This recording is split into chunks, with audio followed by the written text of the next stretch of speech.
Alrighty. Let's get started. I think we're going to create a new world here. But we're going to use detailed mode this time. I don't know what all I'm going to change, but we'll see. Small island.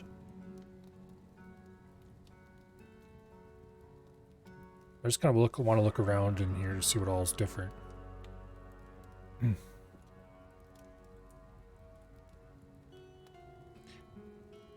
Volcanism is fine.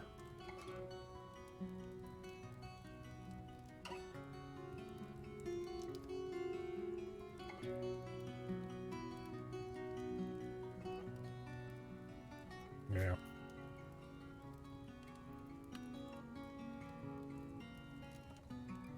Okay, end year we want about, let's do 25 years of history. That's pretty short, but oh well. Bark points can be left alone.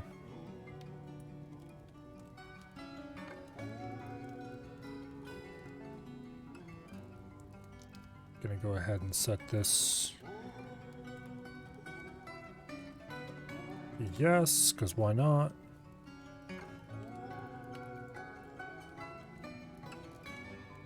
We'll leave the seeds default. Hello, American Caesar.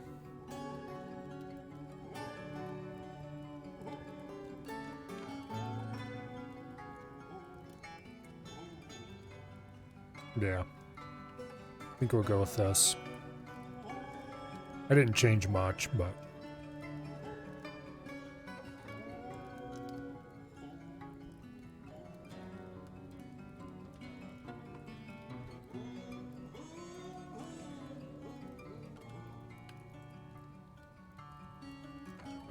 Okay.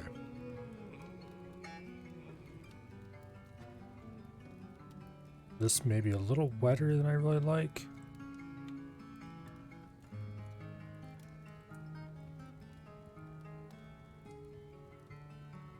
About to start streaming as a hobby soon. Any tips? Get good audio. That's one thing that I notice a lot about people who stream a little bit as a hobby. Oftentimes their audio sucks. And they don't seem to care. If you put a little effort into just making your audio okay, you'll be head and shoulders above most beginners. You don't need to buy like a fancy mic or anything like that. Just, make sure you're loud enough to be clearly heard. Make sure you stomp down any particular noise or anything like that. Just kind of make sure whatever mic you happen to have is being the best it can be. And you are going to be pretty well off.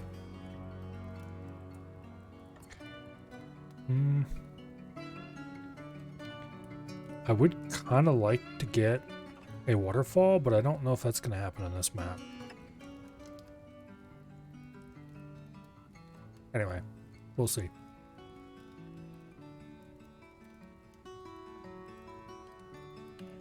Hell no, I'm not playing the tutorial. Can I turn that BS off? Okay, so...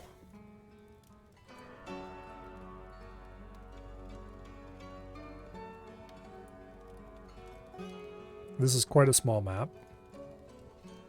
Got a little volcano on an island. It's kind of cool. Oh, the red marks are indicating we can't embark there because there's other settlements near that area. I would like to find a mountainous area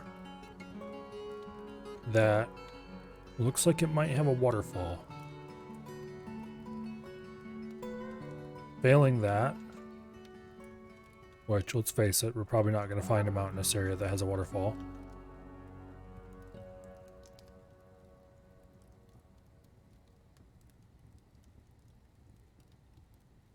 Okay, over here are Dwarven Hill Forts. How was it when you played Barotrauma? I don't remember your audio in particular. So it wasn't particularly bad. It was definitely... I did notice a few people had audio issues, but you weren't one of them. Okay. This is an option. Sinister surroundings. Which, light aquifer, shell, some sand, soil. There's a fluxstone layer somewhere. I'm doing a new embark because show elevation. I would really like a place that had wild elevation changes.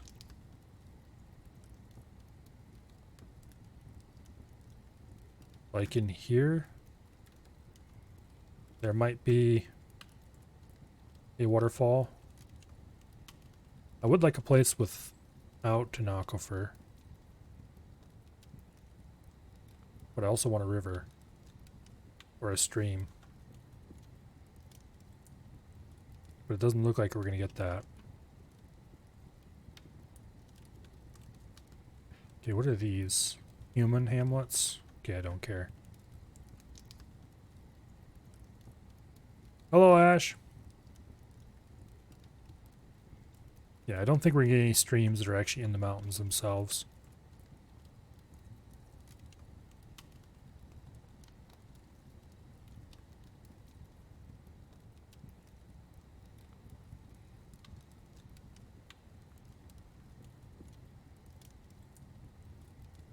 That sinister area is tempting. But that's going to be... Either this is all going to join on flat ground, which looks depressingly likely, or it's going to be very scary. Or both.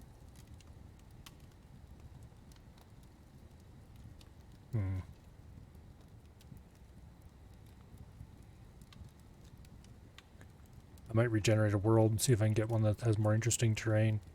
That or try to change the XY variants. Okay, here's what I was looking for. Show cliffs and grade. Okay, this is the spot.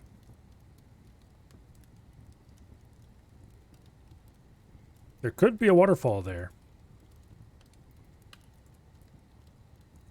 A little hard to tell until we actually embark.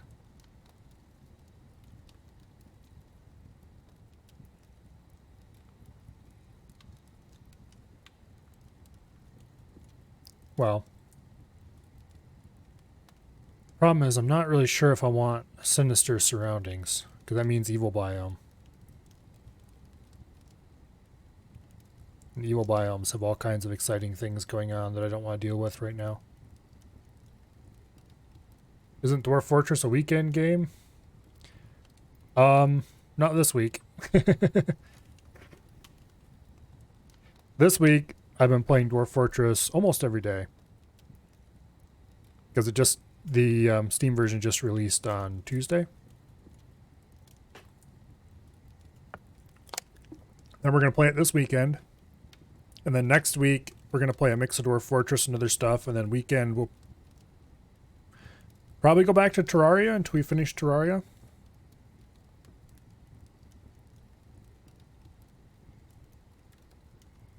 Yeah, I'm really tempted to generate a new world and try again.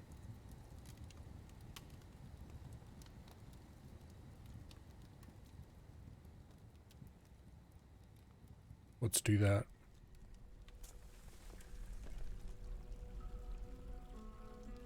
Okay, so detailed mode.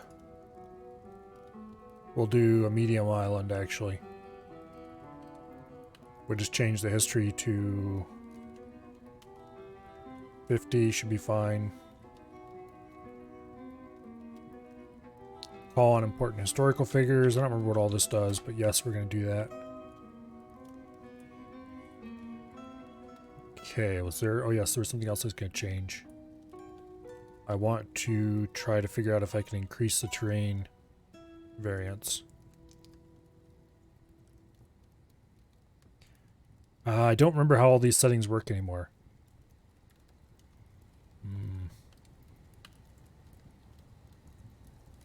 I would also like to increase or decrease the amount of aquifers.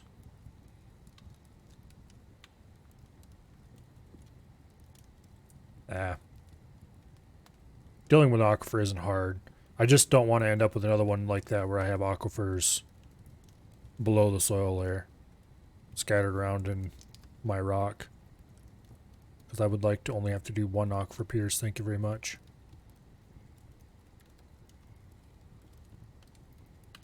Did I enjoy Barotrauma? Oh yeah, it was a lot of fun.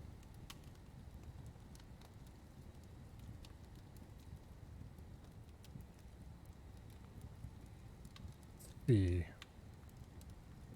Is there a elevation variance? Here we go.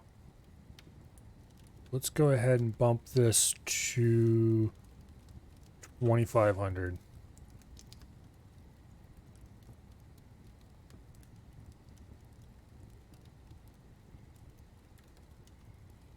Okay. That should be interesting. Let's try that. Probably should have saved it as a preset. Oh well.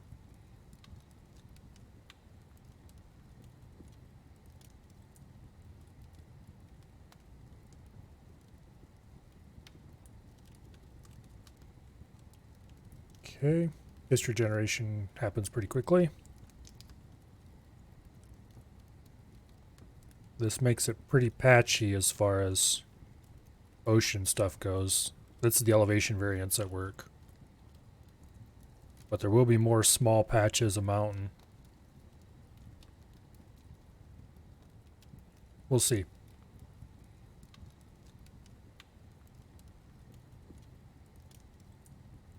Yeah, Barotrauma was really fun. I'm looking forward to next week. I do not want the tutorial. Yes, go away. I know how to deal with that stuff. Okay.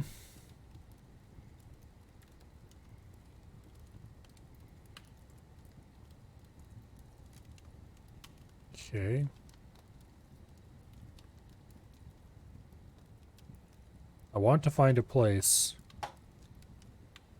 that seems like it would have a waterfall. Because waterfalls are interesting. Okay, this might have a waterfall. Very deep soil, light aquifer.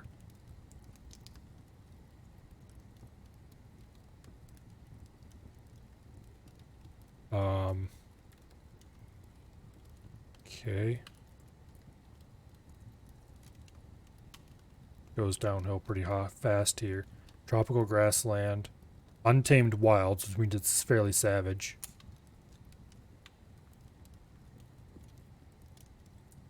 Possibility.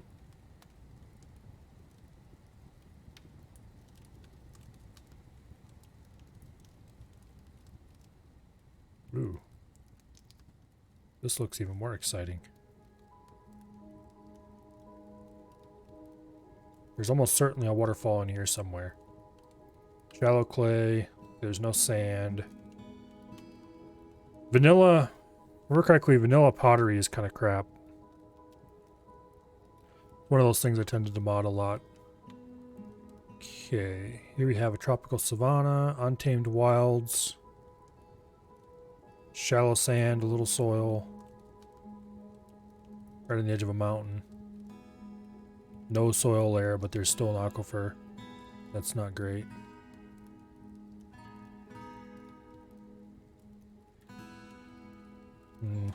Pretty flat grade.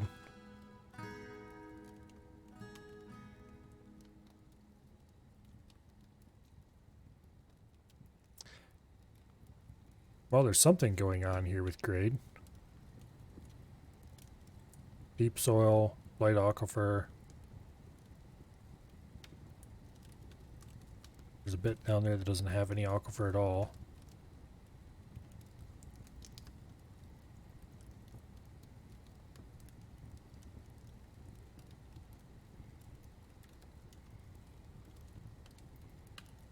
Okay. Let's go ahead and... Where's the embark finder? Oh, here we go. Okay, we're going to do a 3x3 if I can arrange it. I would like some amount of savagery. I don't really care too much about this as long as it's not hostile.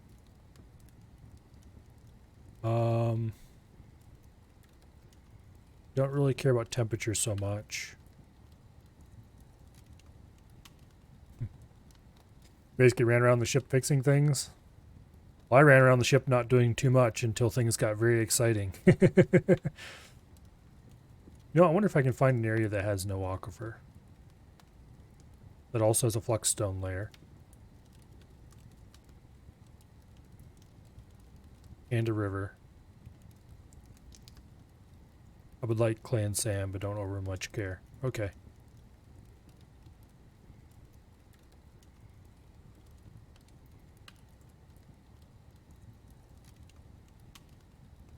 See if I can find some interesting areas.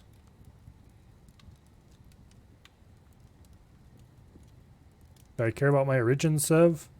Nope, not at all. It's never one of those things I worried about.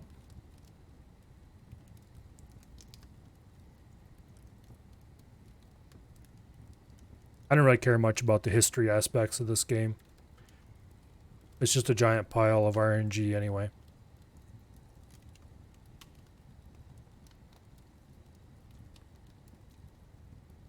In the same way when I play RimWorld, I don't really care about the story generator.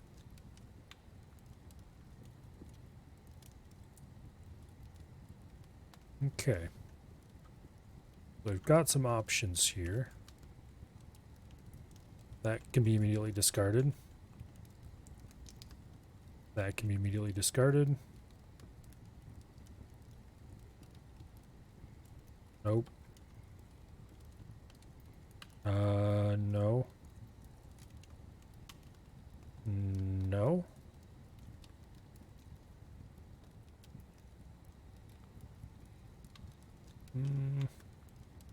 Got a bunch of options down here. Fortunately, okay, this one might be an option. There's some clay, a little bit of soil. We don't have any hostile neighbors, though. That's bad.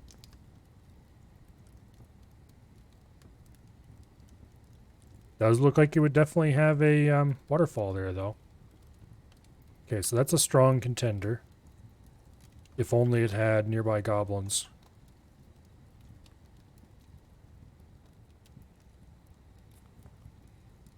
Maybe I should turn up hostile civs.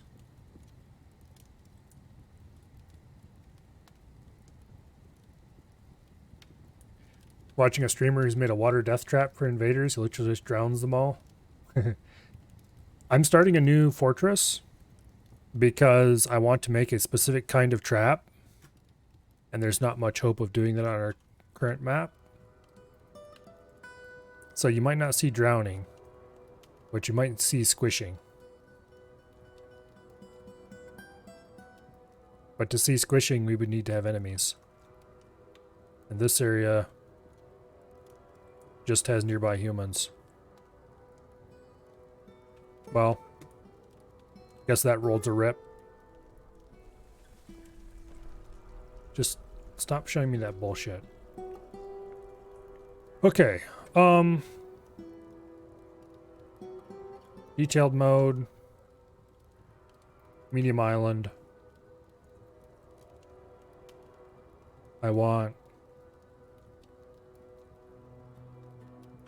Let's do the same 2500 elevation variance as last time. That provided a kind of interesting looking small islands kind of map.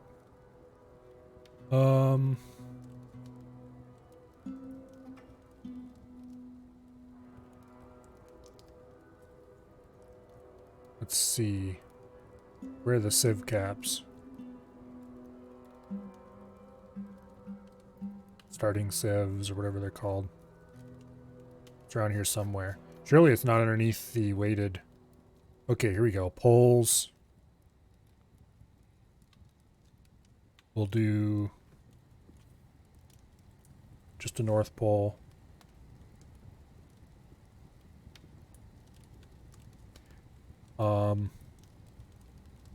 Yeah, we'll leave that alone. Minimum volcano number we'll leave alone. Oops. Go away. Can't remember. We'll turn savagery way up. History length 50 years. World size medium. Detailed mode. Okay, does this remember my settings? No, it doesn't. Okay. That's useful to know. It's been so long since I've messed around much on this screen. End year 50. This time I'm going to remember to save my custom.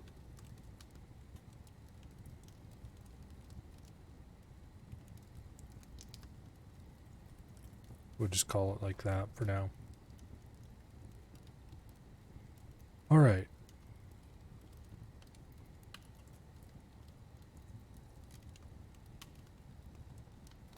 Might as well.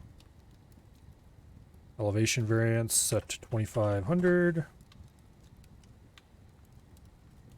I used to know exactly what all these things meant. It's been so long since I messed with this.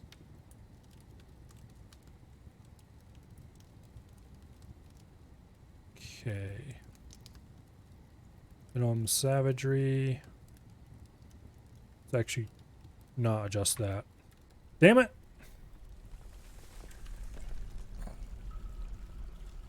Hitting escape takes you out of that menu. That is bad. Detailed mode. Okay. Go ahead. Medium region this time.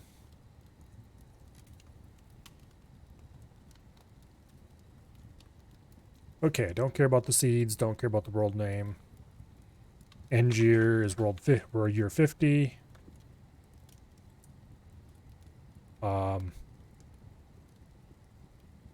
Tempted to do a little longer history than that, but nah, we'll worry about that later. Yes. Elevation variance. Why is that so much lower? Well, we'll crank it way up. Because I want a lot of elevation variance, thank you.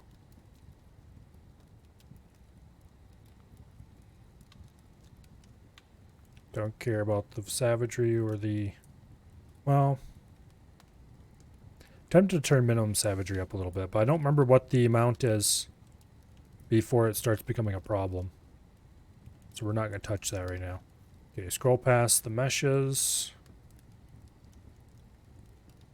Don't care about the titans or anything like that.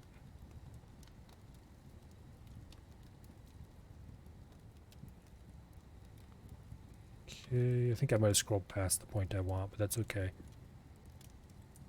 Minimum initial amounts. Erosion cycle count. I'm tempted to turn this down. Let's set it to 100. Minimum river starts. Periodically erode to stream cliffs. You know what? Let's actually set that to no.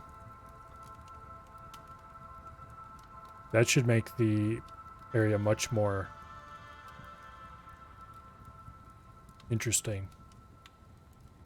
Okay, Z level is above ground. Z level is above layer 1. These are minimums, if I remember correctly.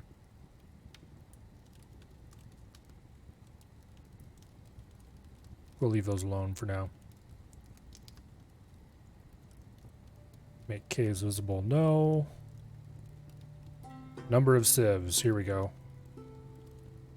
We want, let's see, it started at 40.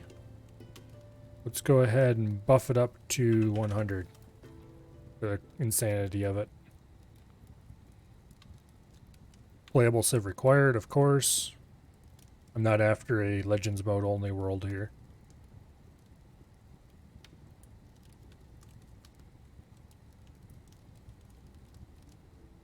Okay. Magma layer, of course. Bottom layer, of course. Tempted to turn river starts up. Let's actually set river starts to 200. That's probably crazy, but I just want to see what this is like, too.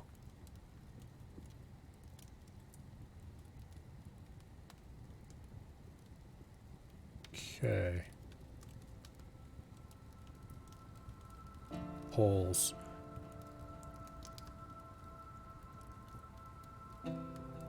Just a North Pole.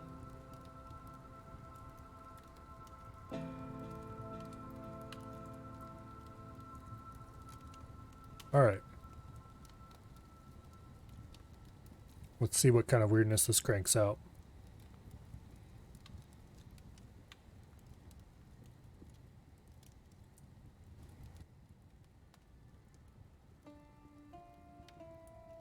Okay. A lot less water. A lot more mountains.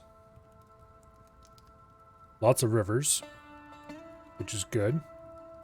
Hopefully the terrain is a little more extreme.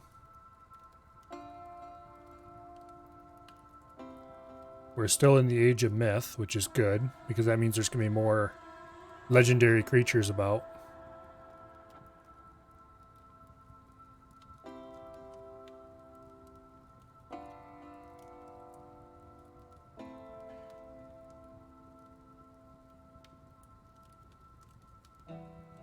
Hopefully there's lots of goblins around, but I guess we'll see in a second.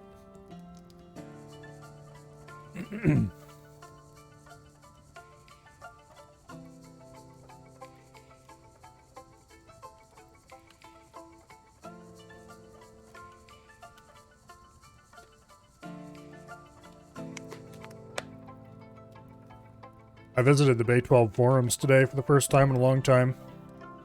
No, actually yesterday. But anyway, apparently, well, for years, it was thought that pathfinding was one of the... yeah,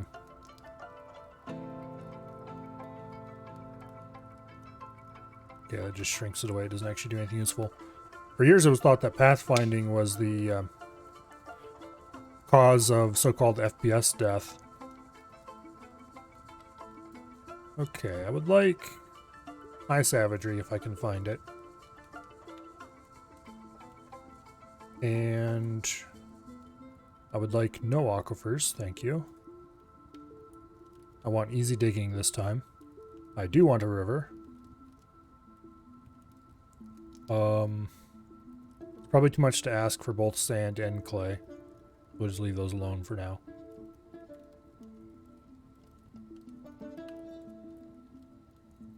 But anyway, for years it was thought that pathfinding was one of the main causes of FPS death, which is where your fort slowly gets slower and slower and slower and just stops performing very well, and you get terrible frame rate. But anyway, one of the guys who's involved with TF Hack apparently dug into it some and actually ran a profiler on the game. And it turns out pathfinding basically doesn't affect anything, even on old forts. It was something else completely. Probably related to plant growth and a few other things. Which is kind of interesting and weird. Okay. Once again, I am looking for waterfalls with nearby goblins.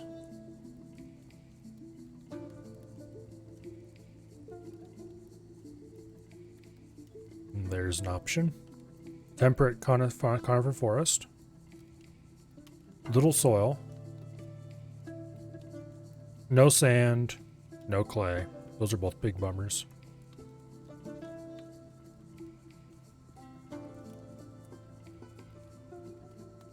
Does look like there would definitely be some waterfalls there, though.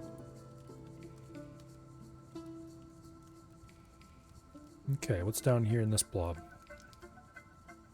Don't see much, honestly. What about here? No sand, no clay. Possibly a small waterfall. I don't know why I'm bothering trying to find a waterfall other than that waterfalls are cool. It's not critical to my plans.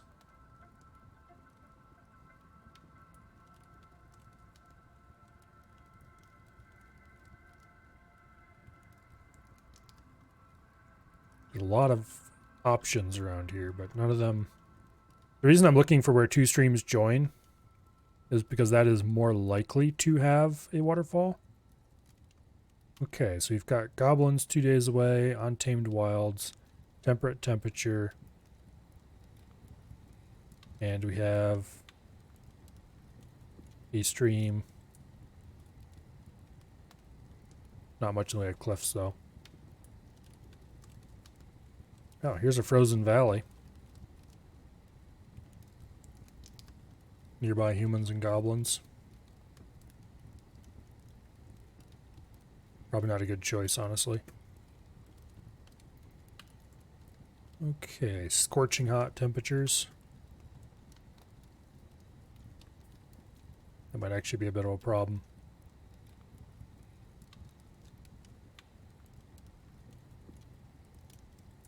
Yeah. Okay.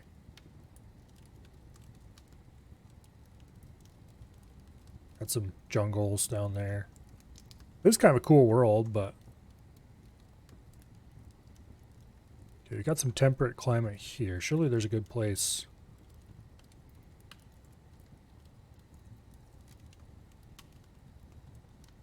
If we went north a little bit of that.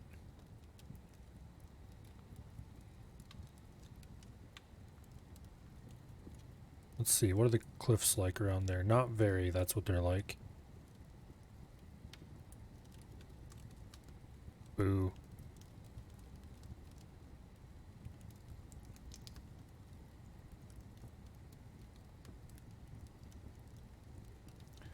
Well...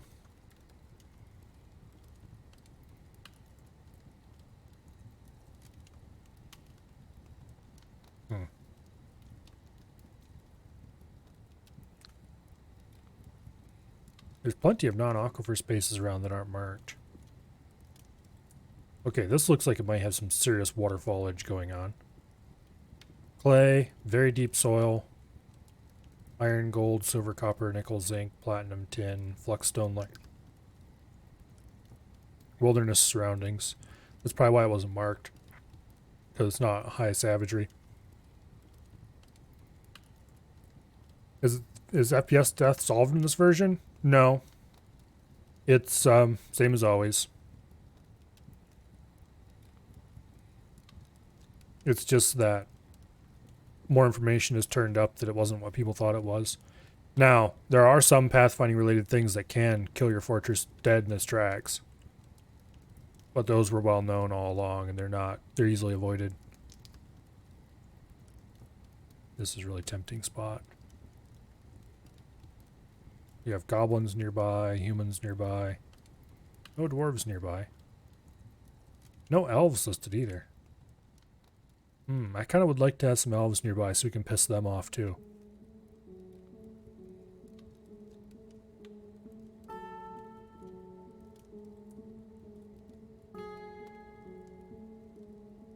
What about here? We have sand, which is better than clay. Definitely some cliffs going on. Okay. Scarce trees, which is meh.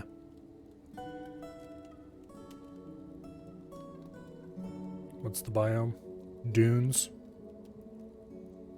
Hill. Okay. We've got some badlands and some temperate savanna in here. You know what? Let's go for that.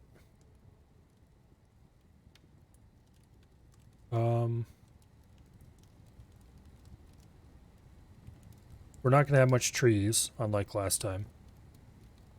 Trying to decide if I want to go one south or if I want to go... I think I want to go at least one south. Like that.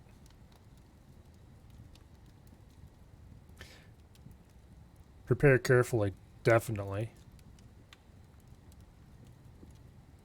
Okay, so, 5 of each kind of seed is an absolute non-starter. I will take an anvil. I will take copper pick. We will take some rum and beer. I won't bother taking... At least not those meat. Okay. There's an easier way to get more bags than to buy them directly.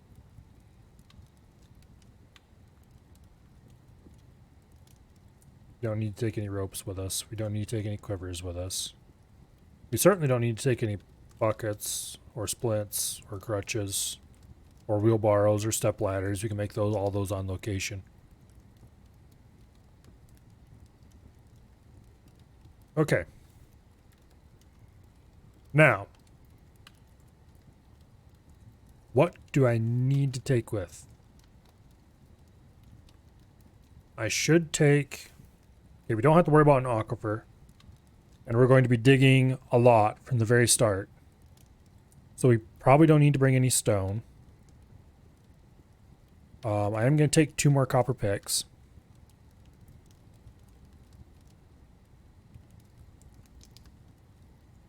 Most of the starting population is going to end up as being miners. Whether they stay miners forever and ever, amen, is a completely different story. Okay. We'll add a few more plump helmets.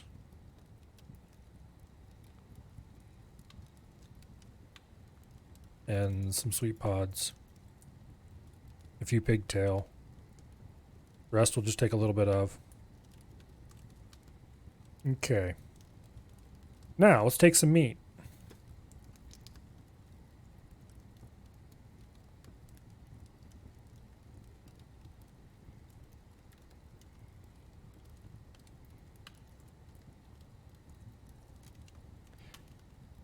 Oh, let's see.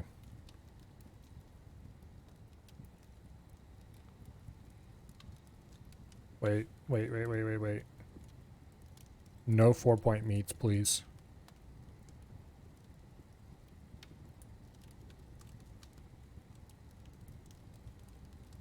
Okay, let's see. We ended up with Wolverine meat.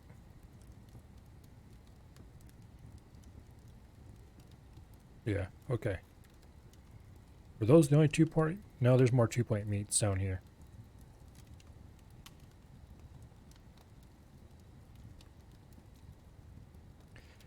If I remember correctly, each of these will come in its own barrel. So effectively we're buying a whole ton of barrels for 2 points. Plus some meat.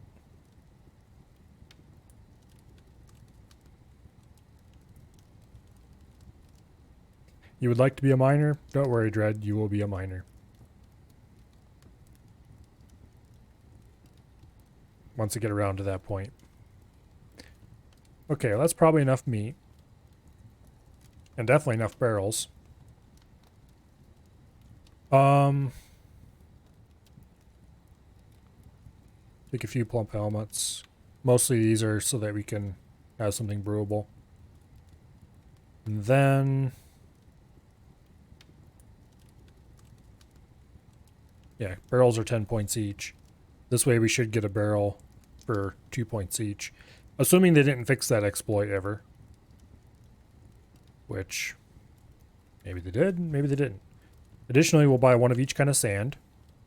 Not because I want sand, but because they each come in their own bag. So, free bags. Don't mind if I do.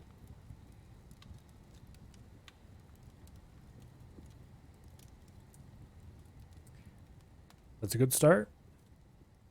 Okay, metal bars.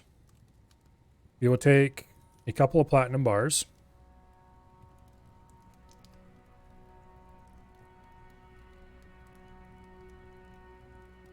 Okay.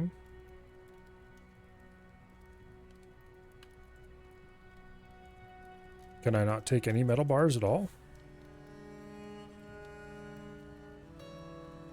Weird.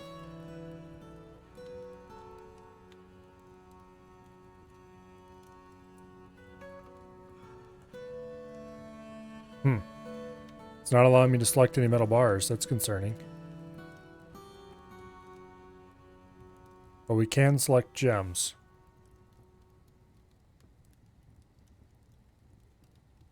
That's weird.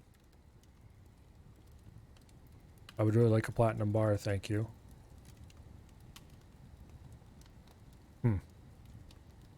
That's weird.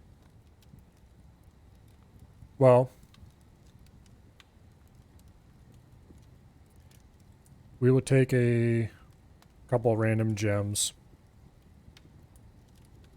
Couple opals, I think. Actually, I should take different kinds of opals. Also, I'm not sure why large gems are worth less than small gems. Pretty sure it should be the other way around. Okay.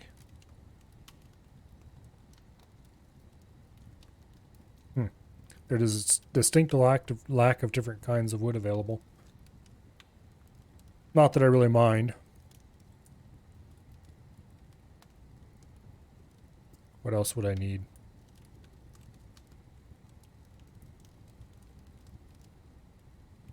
I think that's probably about it.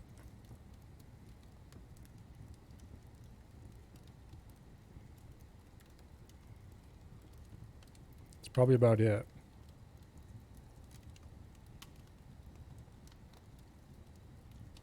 We don't really need a huge amount of stuff.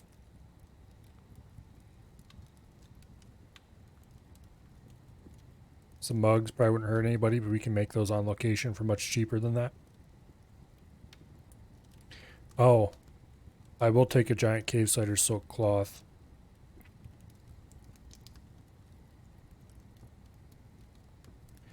And a single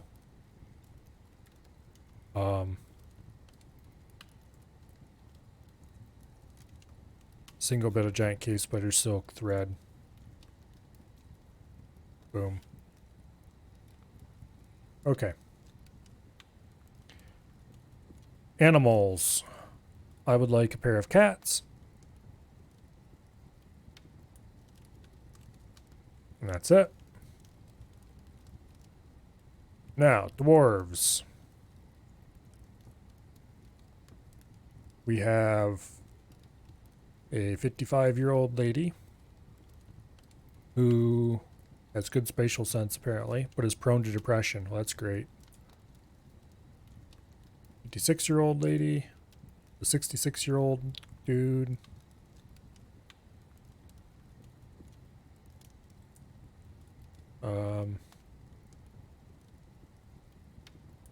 Okay.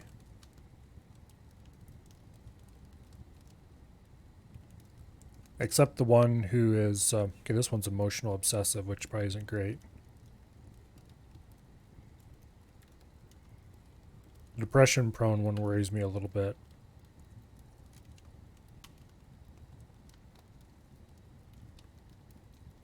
Yeah. Okay. But I don't think any of them have traits that are particularly special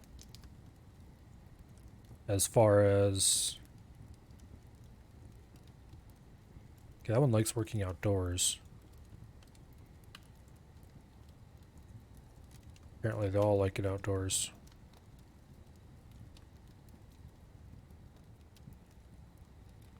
Oh, I wonder if that changes when they become cave adapted.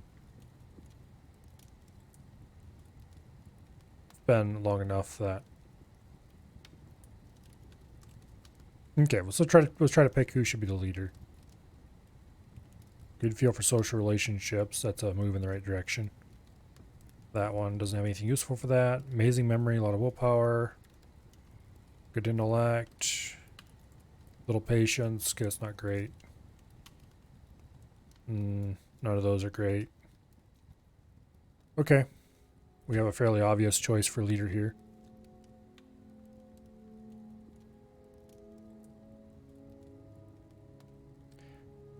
Okay. Persuader, negotiator. Judge of intent. Intimidator. Appraiser, organizer, record keeper. Conversationalist, comedian, flatterer, we're out of points. Okay. We don't need those. Consoler and pacifier would be more useful. Yeah, there's a lot of skills that I would like to have on this character. We don't really need appraiser and organizer because those can go up pretty quickly on their own. But if there's no appraiser skill, if I remember correctly, that is a bit of a problem when you try to trade for the first time because you can't see what things are worth. Something like that. Anyway. So this one.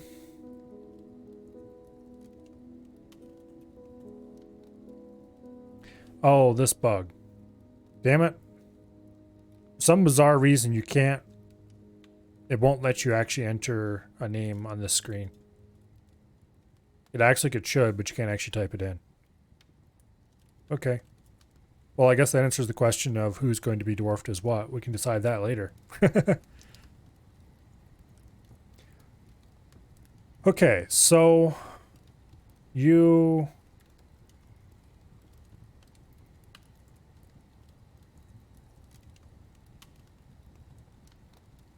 will make a fine miner. Proficient miner. I'm tempted to give proficient engraver as well. Yeah. We have one miner / engraver. We need 2 miner engravers.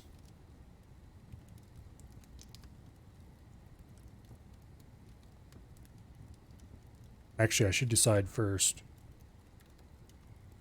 Is there anybody who likes helping people?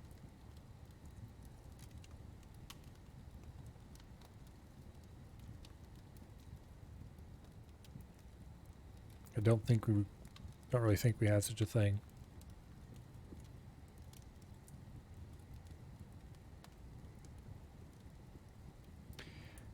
I don't think we have something like that. She can handle stress, has active sense of humor. This would be our current top choice for doctor.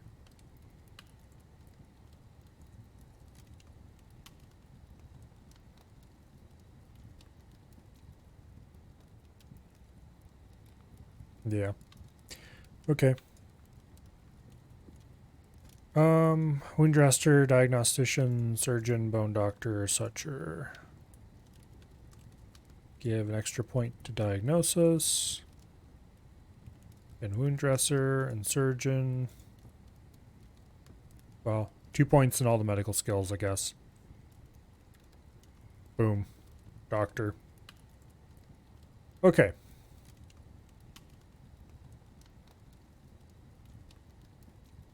Lousy creativity. We do not want this person to be one of our miners then. It's like, oh, what's this creativity have to do with mining? Well, it actually matters quite a bit. Willpower. Okay, that's strong contender for miner right there. Because my 2 primary miners are also going to be the fortress engravers. And so creativity matters for that quite a lot.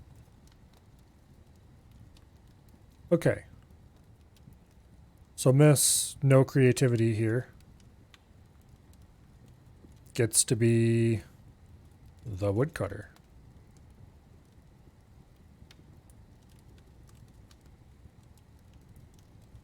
The woodcutter and the fisherman. Seems like a strange combination, but I doubt we'll need to do much woodcutting. Okay. And you. Let's see, what do we need yet? We have a leader. We have a doctor. We have 2 miners. And then we have 2 remaining peasants who probably should be planters.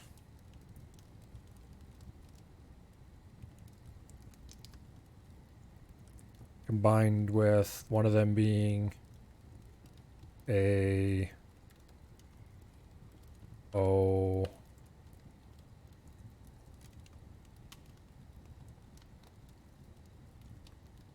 fish cleaner. And the other being a cook, maybe? And then give both of them a couple points in brewing? No. We'll give the fish cleaner...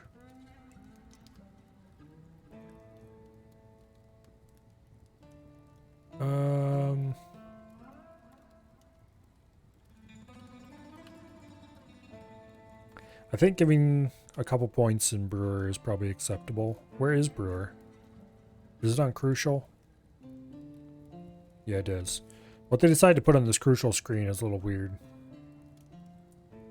Okay, crucial. You get brewer. And then the other one will give...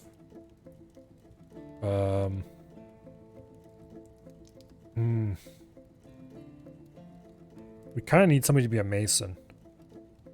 Here. You lose your planter skill. You are a fish cleaner and a cook.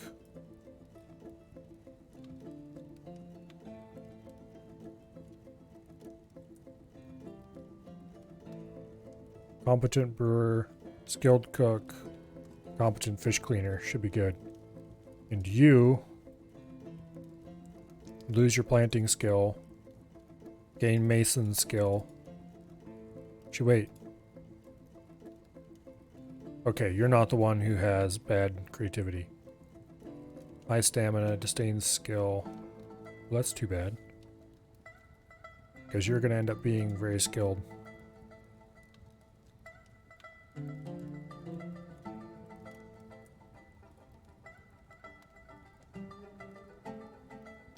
Okay. So he has mason. And we'll give him some mechanic. Let's see, mason, mechanic, and what's the other thing we should have on?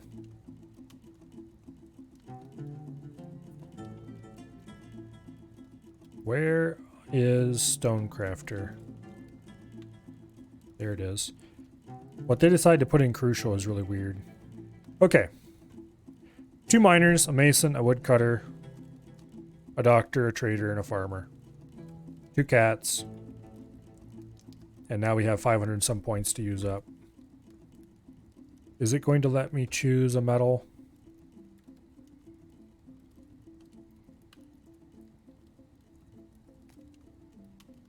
Come on, metal bars. Where are you at? There you are. Oh, now it's letting us choose metal bars. Except we can't choose platinum. Why?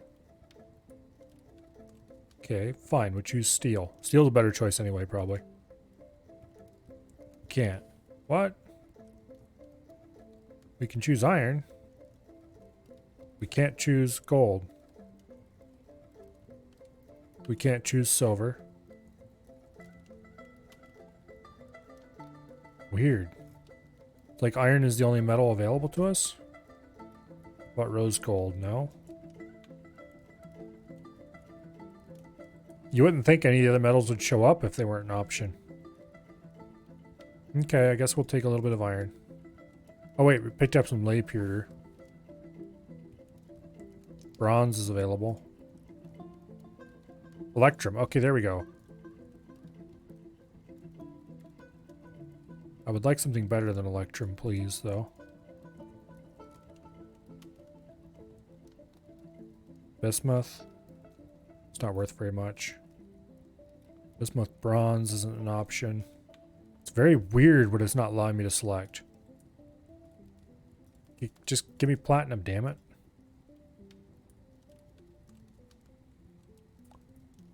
No aluminum.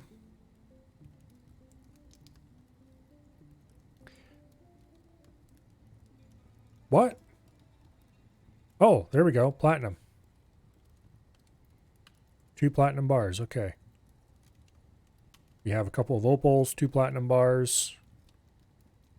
Those are just in case we get a strange mood. We will have glass available because sand is there.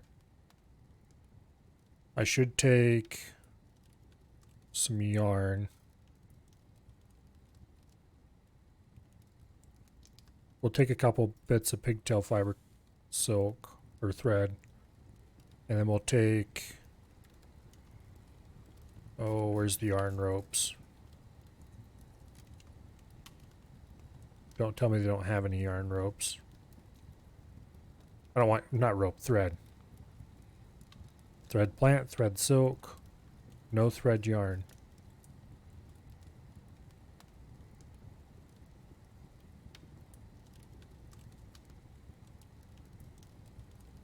Weird. Okay, well, it's not the end of the world, I guess.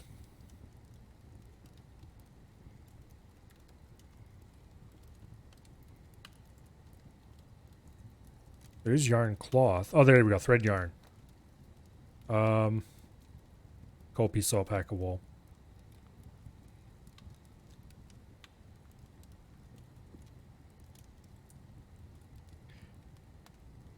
$82 points left. Let's just take more alcohol. Rum, beer. We'll take some ale. I definitely don't want to take dwarven wine because that's going to bring out so much of that stuff.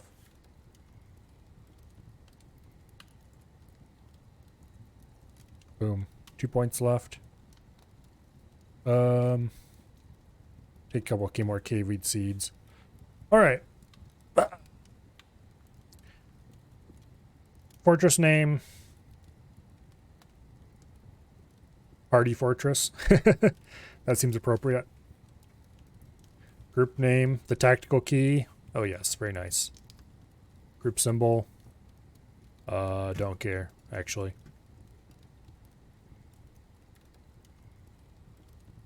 Okay. Hello, survey. Oh, that's interesting. There's a 2x2 tree right here.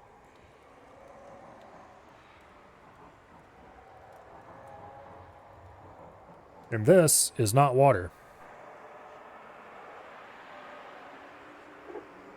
That is a chasm. A very deep chasm, apparently. Nice.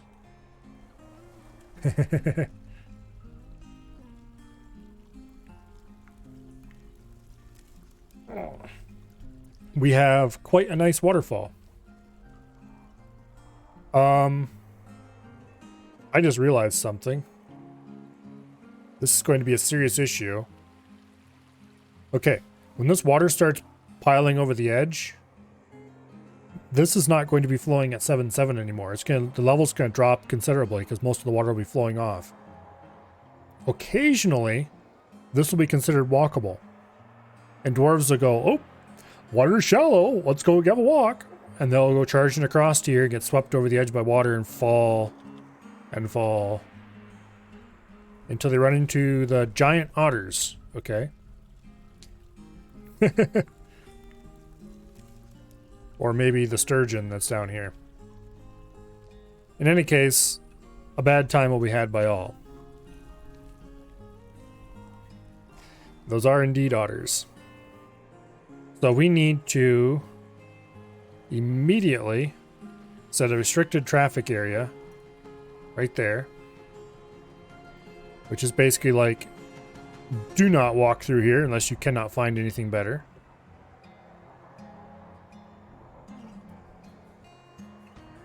And then we need to go ahead and build a bridge across that ASAP.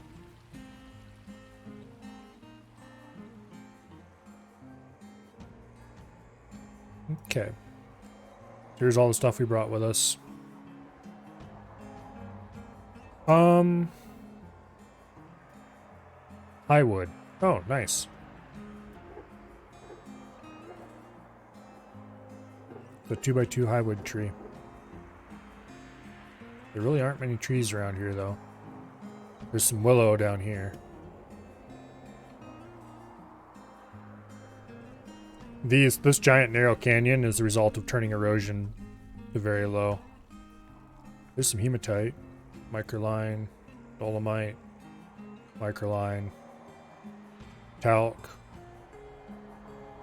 a bit of clay loam,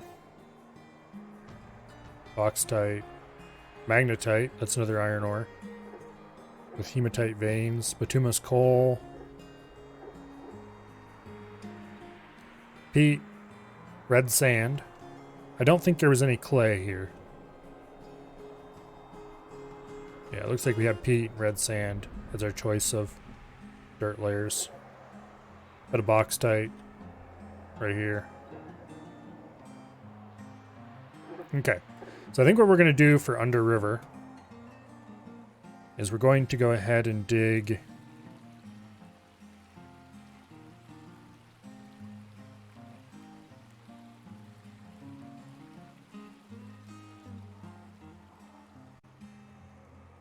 a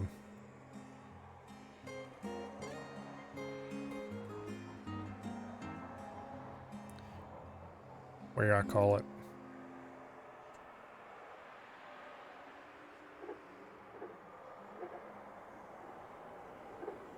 There.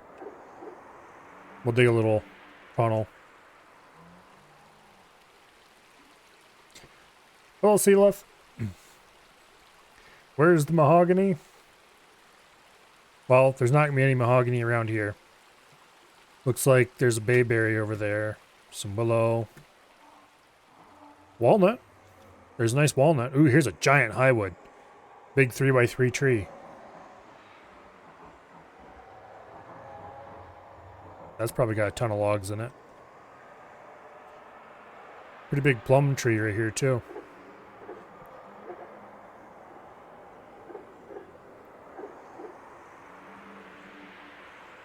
There's another highwood. Sand pear. Walnut. Maple. Apple. Not very many trees, but what there is a interesting mix for sure. Bayberry, alder, willow. Okay, we've got a river coming in here, plunging off the chasm. And then, I'm not sure which side of the map it's flowing out of. There's a river otter. A common snapping turtle. Got a couple giant otters. Let's see, are these... There's a male, 2 male giant otters, damn it. It'd be really awesome to capture a breeding pair of giant otters. I need to put in a oops, you went over the edge catch thing here.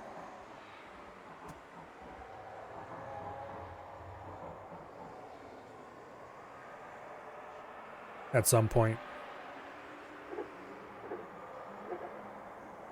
Put in a set of gratings there, so anything that gets swept over can climb out. We need to build an arboretum and grow more trees. Yeah, for now, we don't need much wood. Okay. So, the reason I started over is because I want to do a specific kind of... Oh, that's the wrong thing. By the way, there's advanced options over here that are hidden by default, which is pretty cool and useful. Anyway, I want to do a specific kind of entrance. Okay, so from there, we're going to go 3 levels down.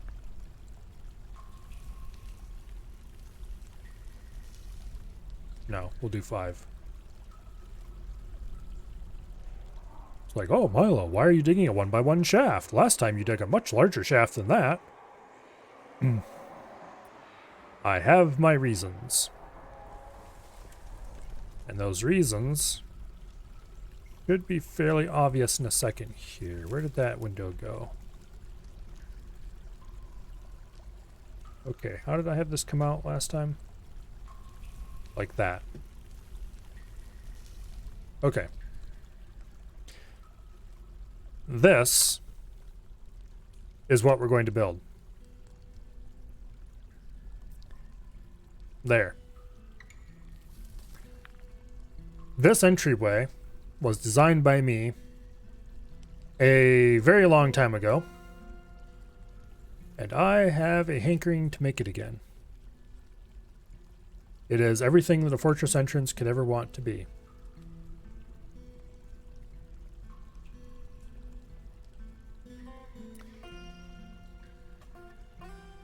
And it is quite complicated to build. Okay, so let's see. Right here.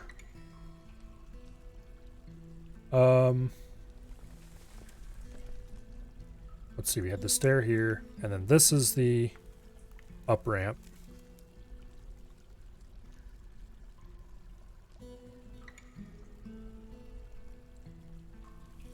Let's see. Like that for now. This needs to be a ramp. Boom. Boom. Boom. Like that. We have a central staircase that just goes straight up and down, but then around it is a spiraling 3-wide ramp.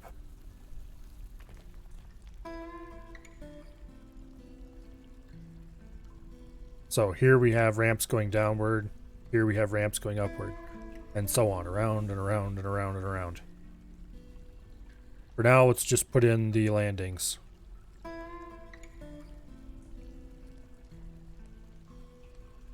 Boom. Boom. Boom. Boom.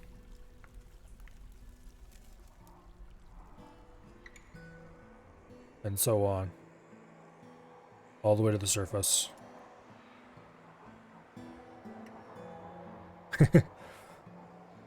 Okay. There's the entrance. Split.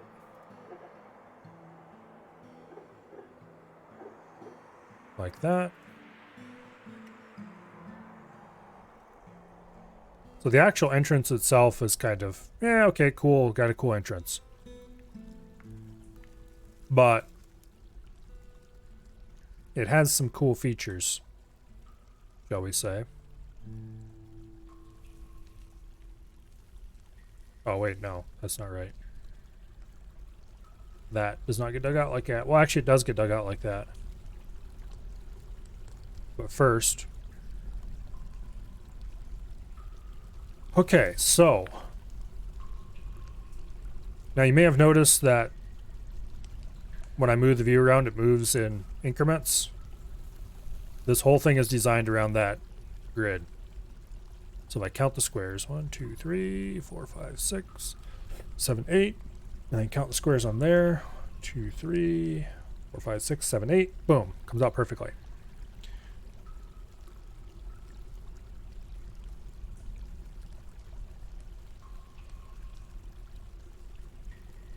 Okay, so from here, 1 up should be the middle of the first intersection. This is where everybody gets to when they're coming into the fort.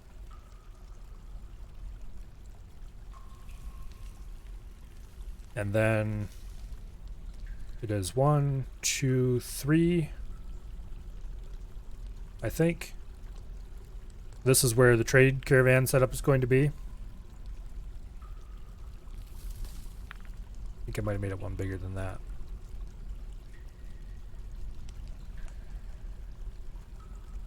Yeah.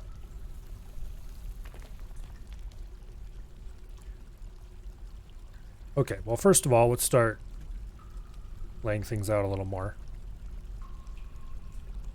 There we go. And then this one goes like that. And this is 4 tall.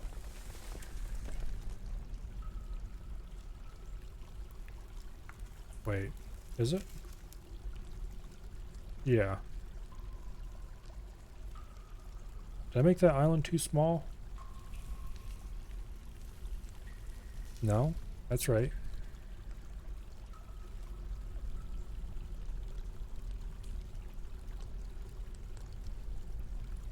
Oh.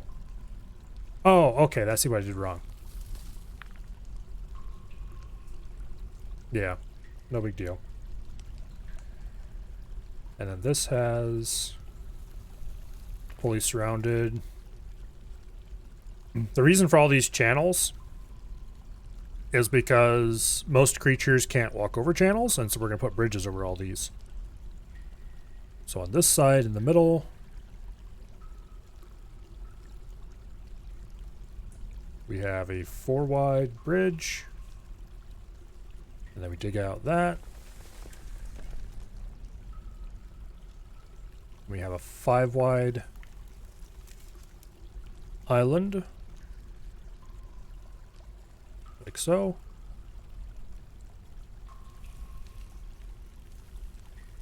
Like that. And then another 4 long channel like so.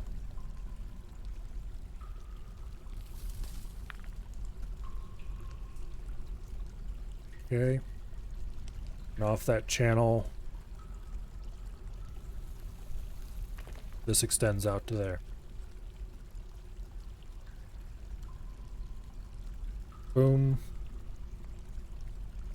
2 wide channel around this.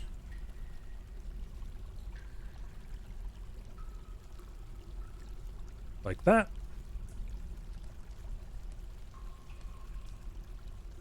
Perfect.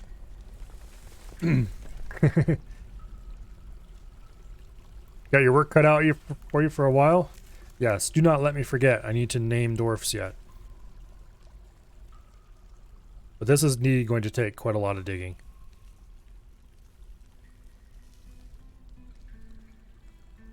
Okay.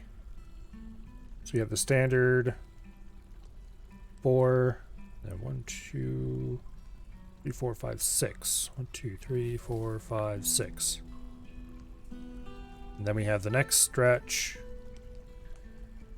of 4.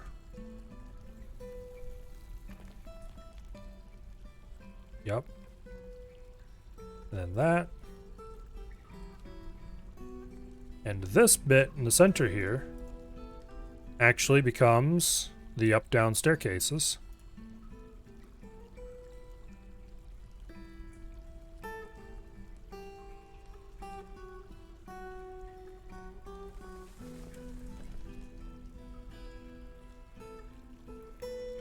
Okay. I'm going to erase that so that we get up-downs at the top and bottom. So I don't accidentally screw myself with stairs. This is the central staircase of the fort. We have a drawbridge here. We have a flat section, and we have another drawbridge here. Similarly, over here, we have a drawbridge here. We have a flat section. We have another drawbridge. Then we have the place where the trade depot is going to go. There's going to be a passage that leads out of the north here like this and goes across to here. I can remove the center stair and use it for statues. That's an idea. You know what? Let's do that.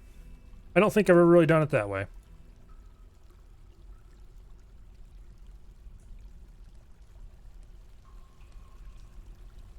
I don't know if we use it necessarily for statues, but we can put decorations in the middle there and that look cool.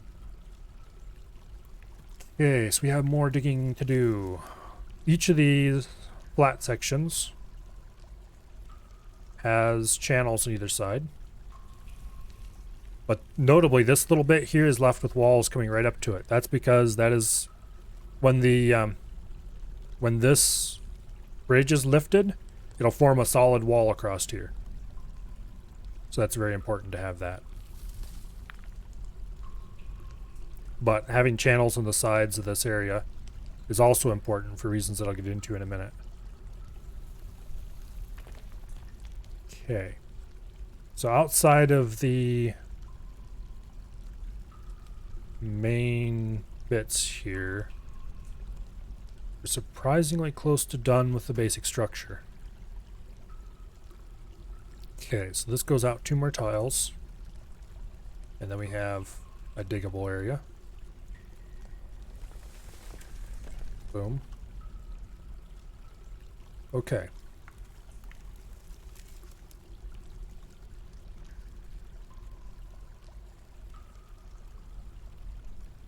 No, that's not right. That's right.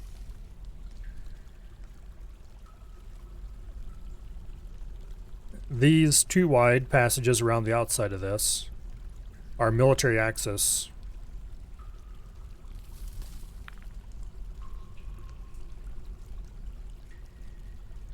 Okay. And then this gets removed, like so. And that gets dug out, like that. Yeah, okay.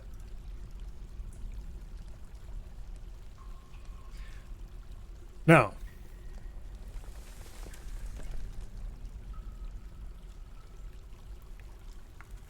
as per the wiki, dwarves can only admire things when they're right next to it, so putting things on pedestals is only good if it's by a doorway in the middle of a room makes it so the dwarf has to move to admire it. Right next to the doorway, dwarves can go by it. Quite possibly that's true. I wouldn't remember, it's been too long. Okay, so now I'm going to explain why we have these channels dug. The reason these channels exist is twofold.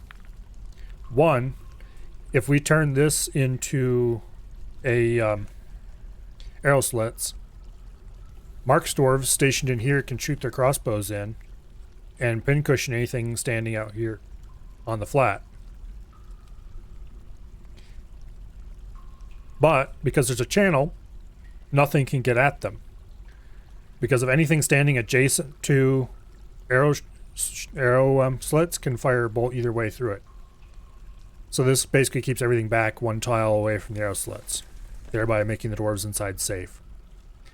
Additionally, if I only put arrow slits on one side and not both sides, any Mark's dwarves shooting across missed arrows will bounce off the far wall and fall into the pit and can then be recollected. Whereas if there was no pit there and they just hit the wall, the arrow would break. Dwarf Fortress weird rules. That's how it is. So in like this area, we would probably cut arrow slits across most of this wall or maybe down this wall or somewhere. And then leave the other side blank as an arrow catcher. Realistically, we're probably not going to worry too much about being able to shoot into this area. But setting up these narrow areas like this as man traps, or rather goblin traps, pretty useful. Being able to just fire wildly from up here, say, across this, and pincushion anybody who looks like they're getting a little froggy here in the depot. Good idea. Okay, additionally, I just realized I almost made a mistake. That does not go there. Because we have an exit here too. This exit is going to go into another spiral wagon ramp at some point and will come out in the caverns. So that in case of emergency and there's something bad happening on the surface, we can allow people out through the underground. If they make it home or not, that's up to them.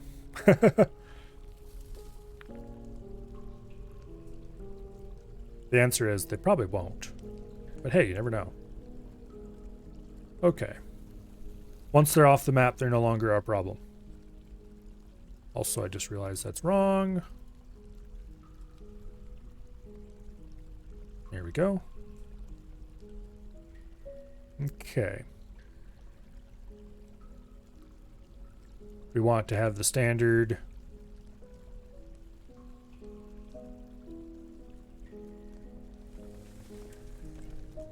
Okay, one there. And then 5. Another 4.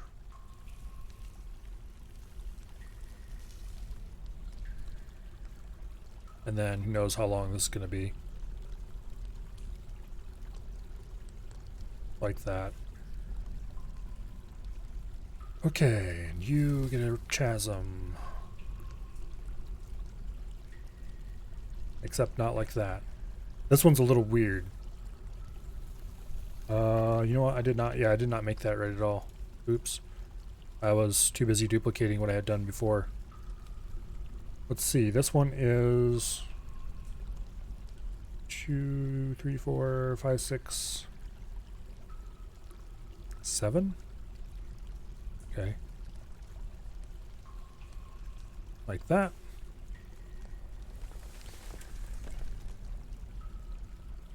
Yeah, that's right. Because this one, both of them raise up toward the center. Because that's to protect from cavern and annoying things in the depot. These gates are mostly left closed at all times. And that'll exit out to who knows where. Something like that.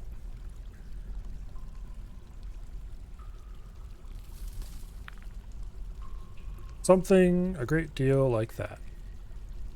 Also, I just screwed up again. Boom. There we go. Much better.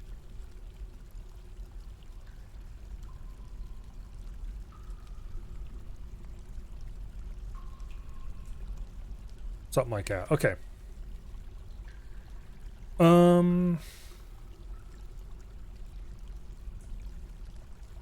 Designating all this by hand is extremely tedious. I used to have fancy macros to do this for me. But alas. Okay, so this needs to be finished up as well.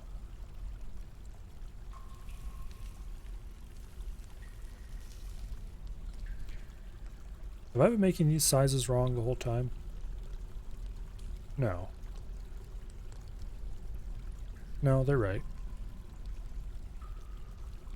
Yeah, those are 6. Okay. 2, 3, 4. Boom. 2, 3, 4, 5. And then we do another channel here. 2. Oh, wait, that's wrong. Yeah, that's wrong. 2, 3, 4, 5.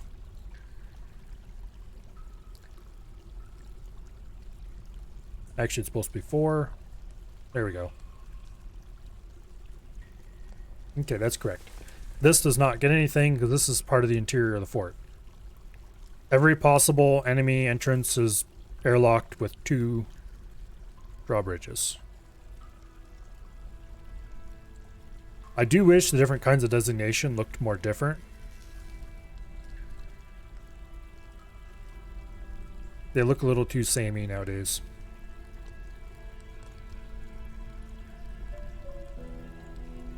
Okay. This side... I should designate it along with everything else. Okay, we have a passage going off that way. This side does not have passage going off it. Not a main hallway anyway. Okay. There we go. 2, 3, 4. Then that's a solid 6. And then it goes another 4. And this one goes much longer than that. Out to here, to be exact.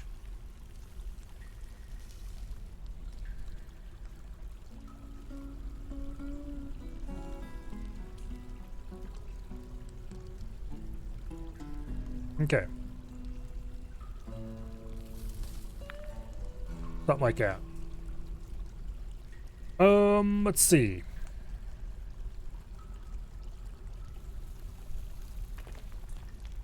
So this side is the same. Okay, let's see. 2, 3, 4. And then 2, 3, 4, 5, 6. I think that's right. Yes. 1, 2, 3, 4. And this runs all the way to there. Something like that.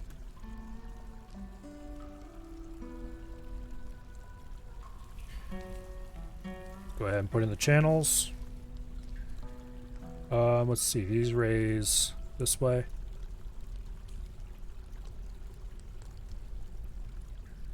Yeah, like that.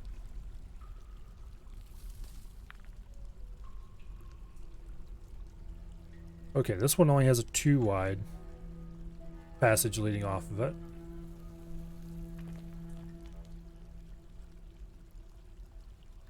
Because of course it does. Because that is where the Seesaw of Armok goes.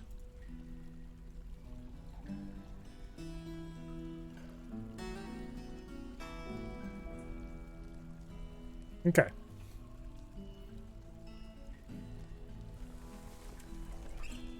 So the Seesaw will be dug out. It's just a standard 2 wide passageway for now. Well, let's make sure the length is right.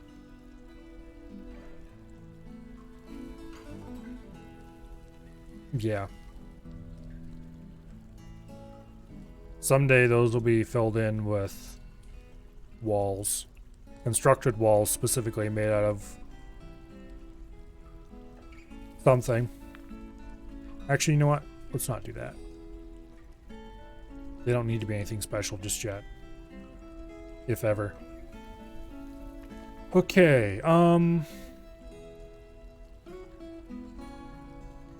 that can go like so. Boom.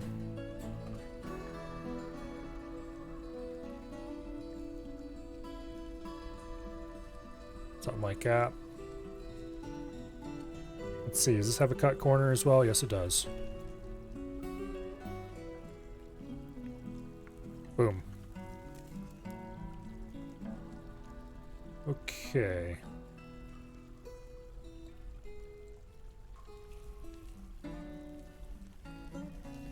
Now, part of the reason why these passages are going around the outside is not obvious yet, but will become so in a minute.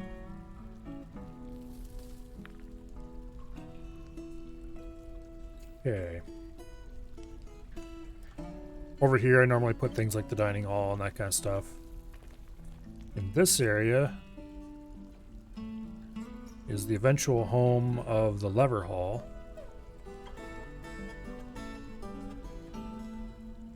Okay. Got the right shape? Yeah, that's the right shape.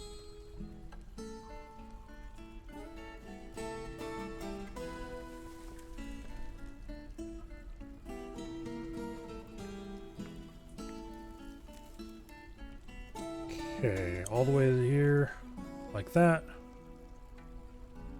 Now, let's see, 4 from the top. To be clear, these areas I'm undesignating right now will eventually be dug. But right now they're serving as markers to help me remember where things go. Perfect. Okay, this is not a strange animal. This is a lever layout. Each of these undug squares will eventually be dug out and replaced with a lever. And each of these levers corresponds to a bridge. So these two, this one will be attached to that bridge. This one will be attached to this bridge. This one goes to this bridge. These 4 are the operating mechanism for the seesaw. And so on. So if I want to close, say, this bridge right here, I can just go to the diagram and go, it's this lever right here, because it matches up positionally. This saves so much time and so much effort trying to figure out which lever is right, because it's laid out in the right positions. Otherwise, you can make yourself go insane trying to remember what lever is what. Especially on a thing like this that has so many levers. Okay. This, by the way, is strictly no dwarves allowed, except if they're actually flipping levers kind of area. Alright, this can be dug out for something later. Don't particularly care about this yet. This will be eventually someday dug out to be a probably the military barracks or something go in there. We'll see.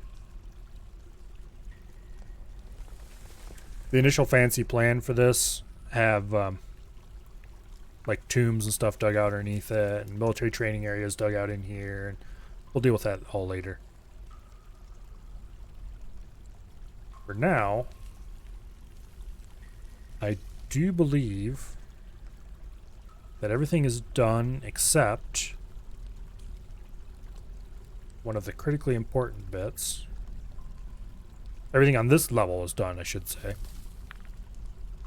Except the stairs. Okay. This gets so many stairs.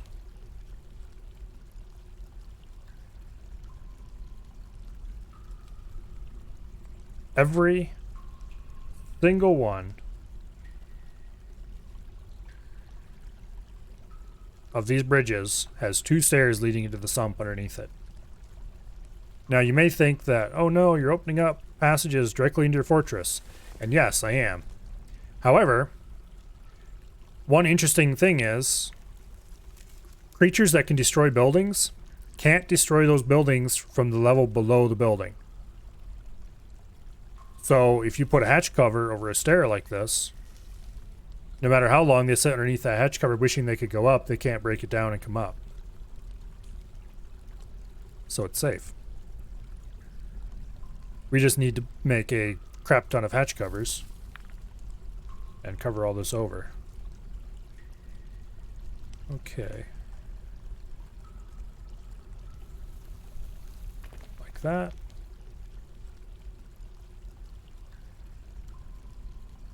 All right. Also, each of these is being placed in a specific location. Not because it has to be, but because I want it to be that way visually.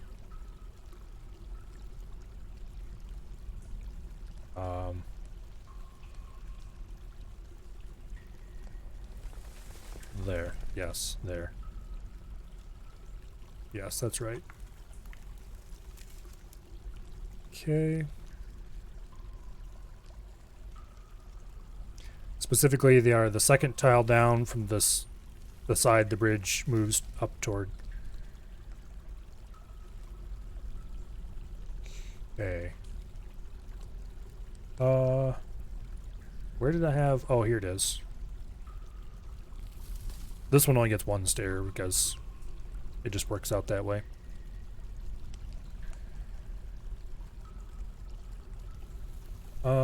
This raises that way, so it goes here. Right? Right. And the same for this one. Boom, perfect, okay. Nothing goes there for the seesaw. It doesn't need or want them. Okay, I think that's all the stairs. For some reason, I had one in the middle of the seesaw, right over here. Wait, that's an upstair, not a downstair. Oh, that must be the stair that goes up to the seesaw control. Okay, we'll deal with that later.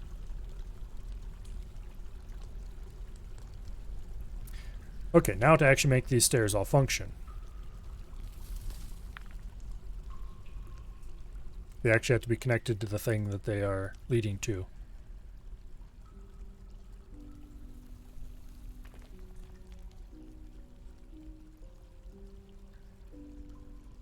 Okay.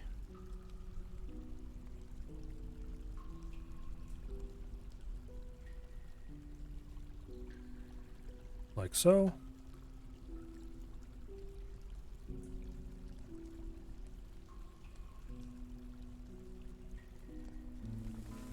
Yeah, alright. That's good. That's the main level, finally designated, I think. Am I missing anything? I don't think so. Okay. So time to change to a different level. We have the Underworks, which I just designated.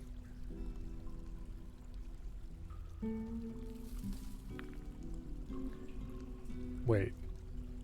What is that bit? Oh. I should add that, shouldn't I? Let's see. There. Oh, wrong level. Oops. It's like, what? Why aren't the other stairs there? It's because I went up a level instead of down a level. Derp.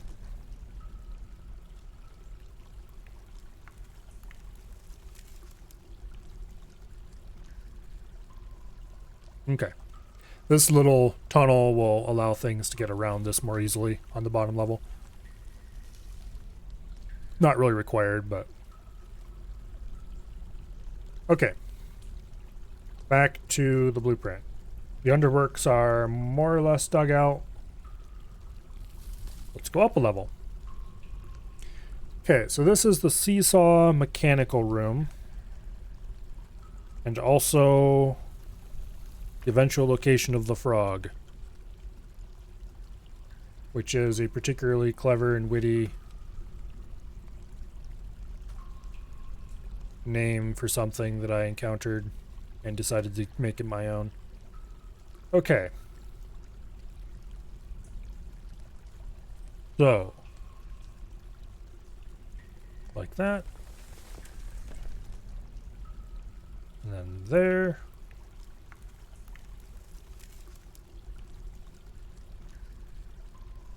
Okay, let's see. 4 for the first one, and 4 for the second one.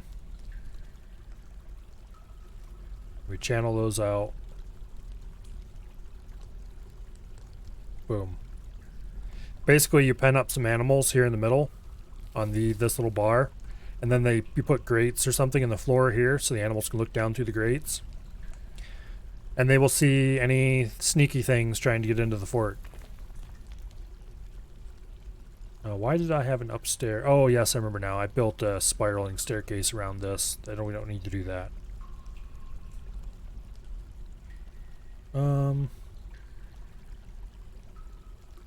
Okay. Yeah. How about we just go ahead and remove that order. And then we put in a stair order. I'm kind of tempted to put it right here, actually. Is there any reason not to put it right there? Yeah, there is, actually. The frog doesn't get accessed very often.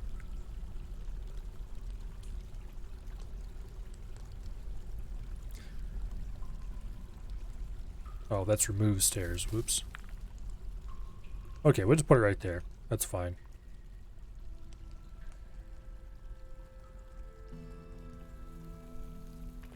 Leave a little tongue here. We can build a wall in there or something if we feel the need. Shouldn't have to, though. Okay. So the frog is designated. Is there anything above the frog? Yes, more seesaw mechanism. Let's go designate those right now.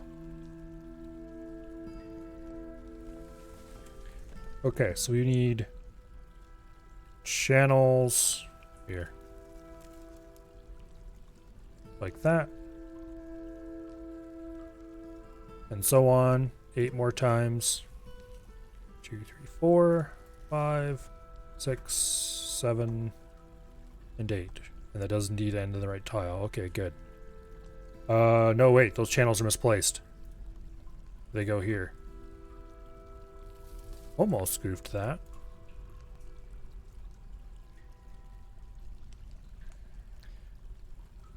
Okay.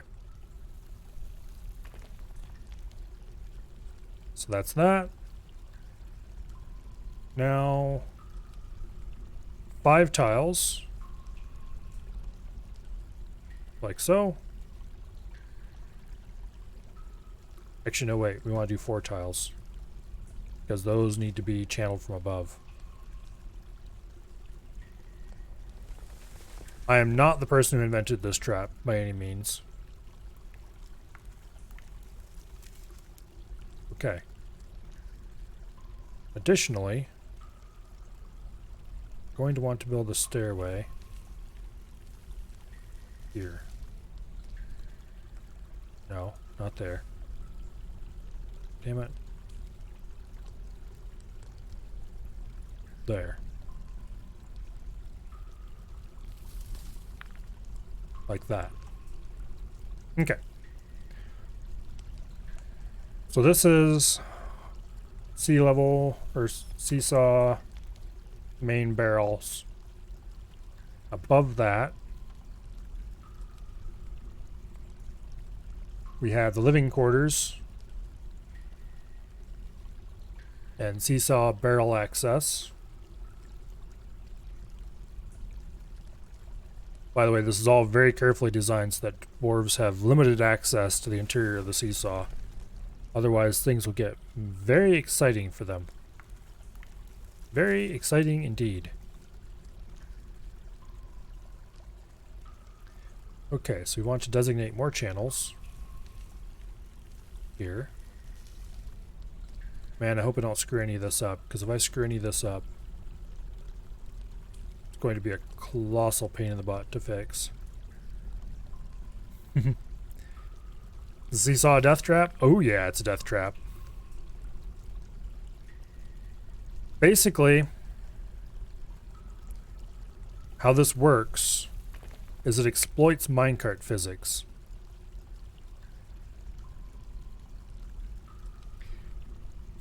And you use it together with the heaviest minecarts you can get your hands on. Platinum is a good choice.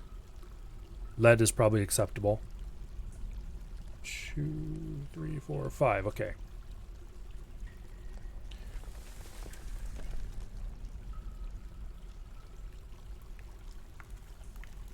And effectively, it makes minecarts slam back and forth at high speed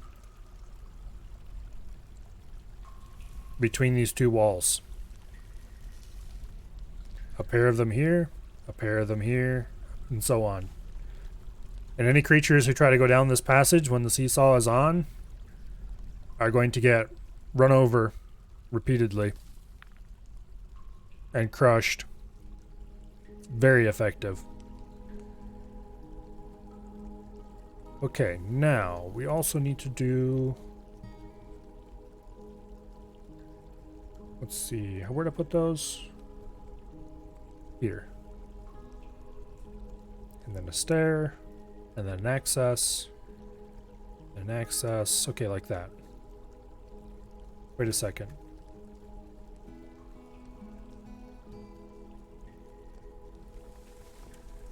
Oh, okay, I missed the thing on the frog level.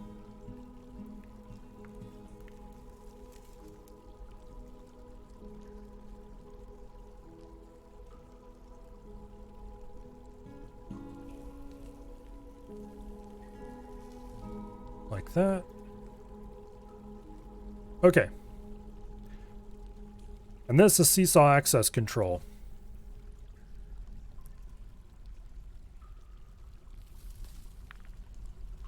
All of these stairs are going to be covered with locked hatch covers to keep people from doing exciting things like trying to pathfind their way into the side of the seesaw, where it would be very bad for them.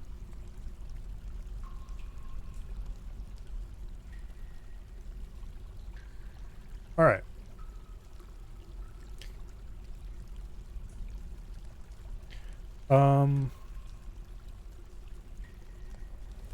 Seesaw access.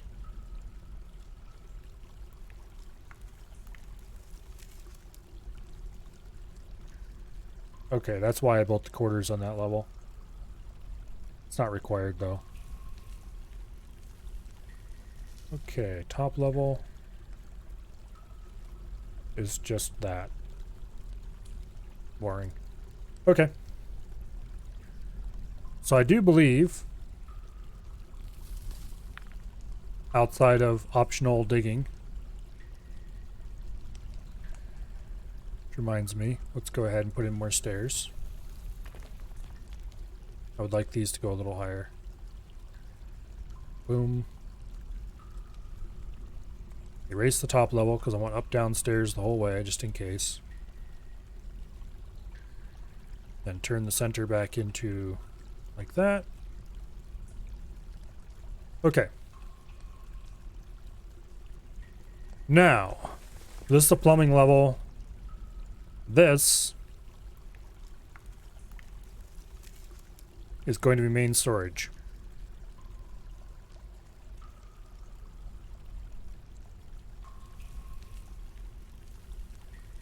Like so. 4 and 5. And then 1, 2, 3, 4, and 5. Boom.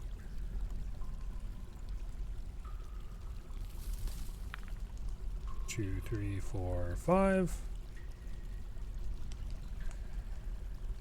Put in the booze storage.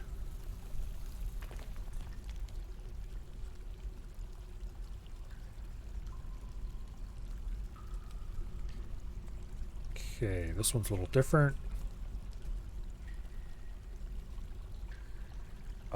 That was a goof, actually. I do this last time.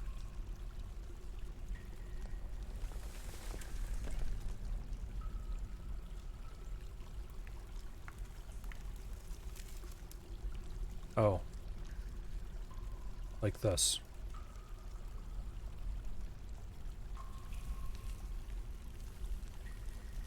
I think that was the way I did it last time. Booze storage, food storage, refuse storage, random goods including wood and stone.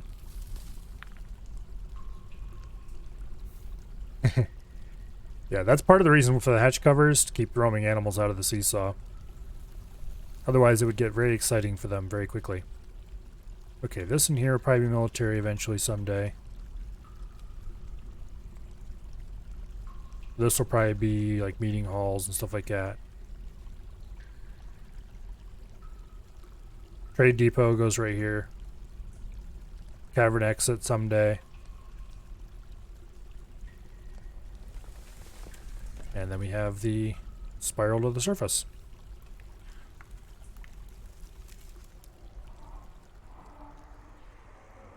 Okay. I'm going to save the game right here.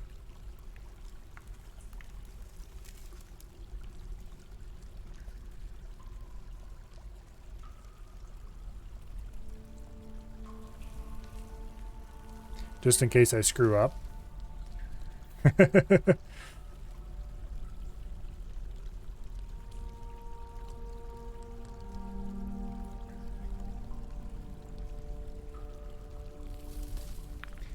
And now we get to start dwarfing people. Okay, so we have a few units. 2 miners. We have a 55-year-old lady dwarf. And we have a 54-year-old male dwarf. You want the male? Okay, well, here we go. We have Dredrin. A fine dwarfy name, if I must say so myself. Okay.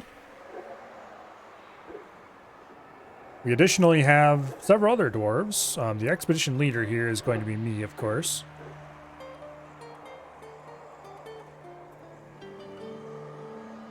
But if anybody else feels the need for a dwarf, assuming anybody else is still awake after all that designating, there are several available.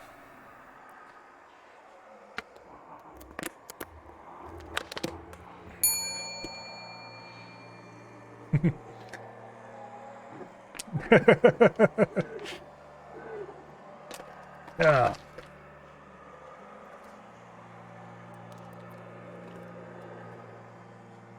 Got a surveyor? Not really. But we do have a doctor, a mason, and a woodcutter, and another miner. Yeah. It's dwarfing time! If anybody wants to be part of the starting 7, now's your chance.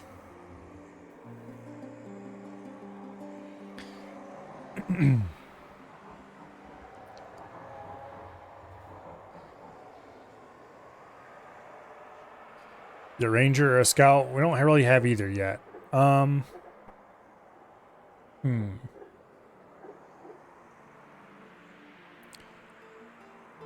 We have a female woodcutter. Have a 66-year-old mason. Actually, what did I give him? He's just a mason mechanic and so on. Explorer. There really isn't a explorer type task survey, sadly. Or at least there won't be in this fort. And I'm not going to have a military for a long time.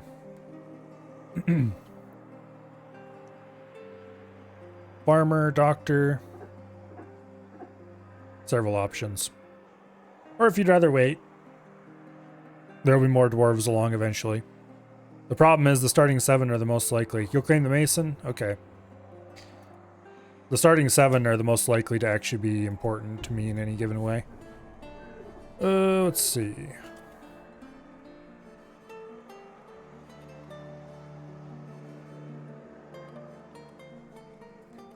Just triple checking my spelling here. Okay, Sealith the Mason. You'd like one? Zero preference? Oh, let's see.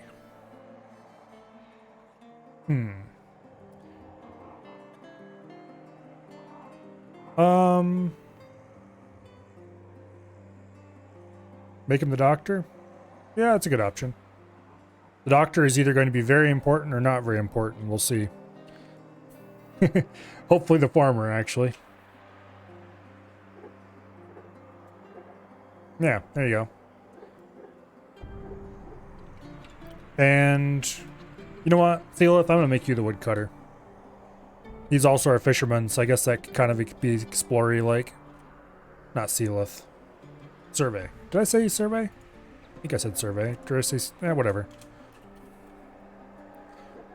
Survey the woodcutter. Also the fisherman.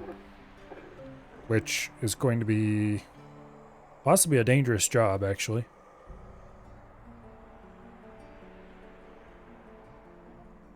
I need to dig out a platform on this level somewhere.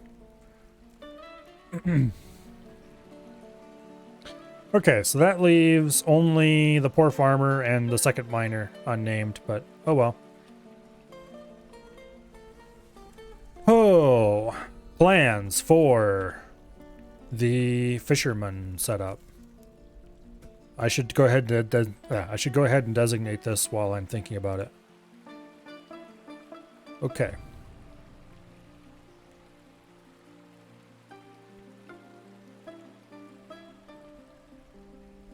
Go ahead and do that. Oh wait, that's the wrong one. Boom. Okay. There's our central staircase. I should make that go up a little higher, shouldn't I? Actually, I should make this go all the way up to not quite the surface. Wait a second. I don't want it there, just in case.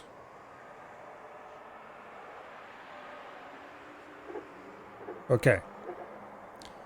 I want one solid layer of dirt between us and the outside world, just in case somebody does something causes a cave in, something. I don't want it piercing through the roof and causing issues.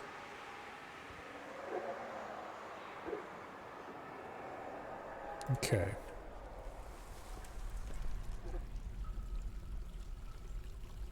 Boom.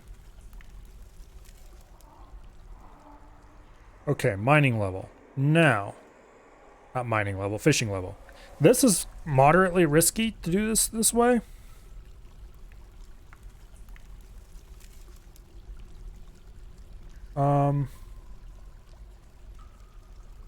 Go ahead like that.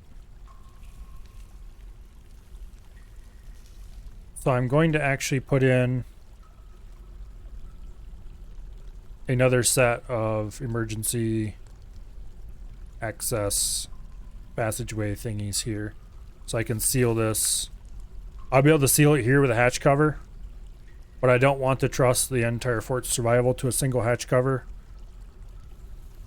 in this particular location, because yeah, reasons. Should be safe enough, but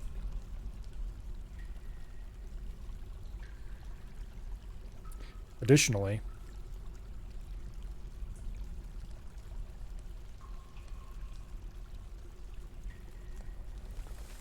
do that.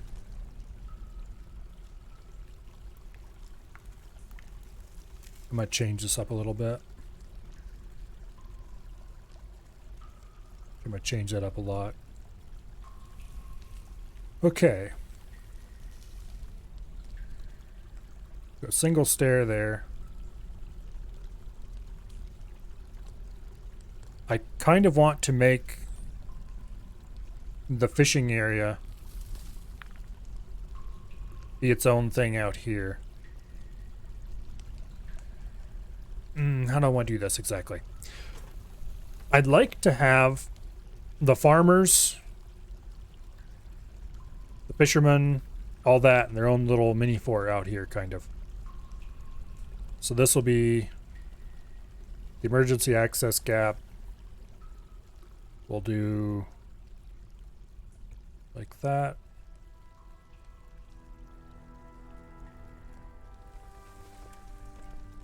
And then like that.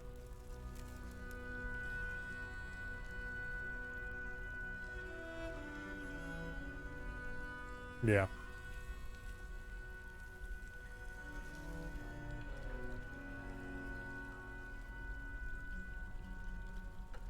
Something like this.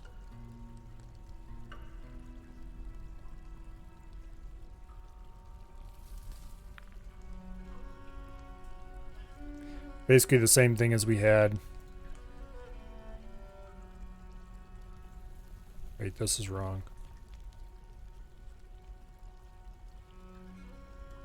Yeah, that was wrong. Oops.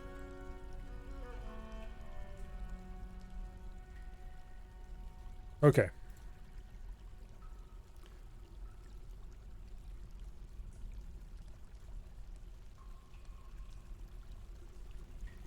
Mini entry together with a hatch cover for quick locking.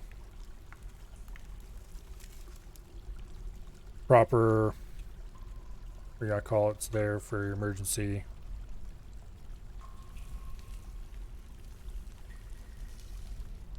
I'm tempted to just do like this. Boom, you can fish right out of the river. If any invaders manage to get up the river that far, they kind of deserve to get in. Not really, but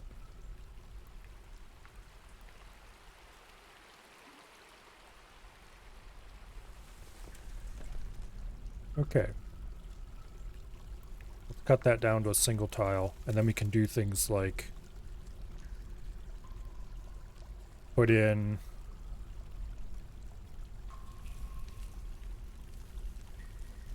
a room to put in the fisherman's workshop.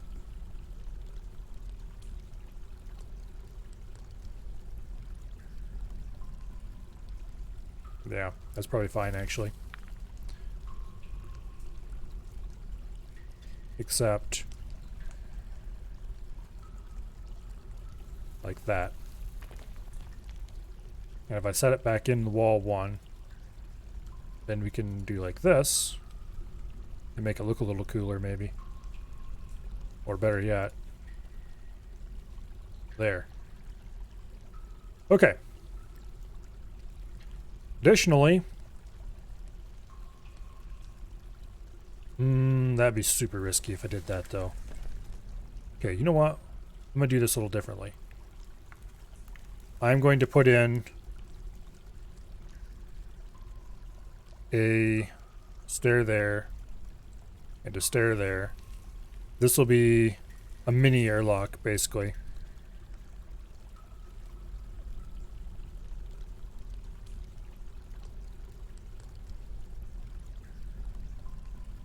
Yeah.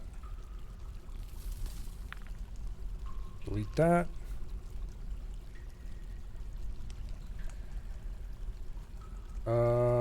Actually, I want to move this up 2 tiles.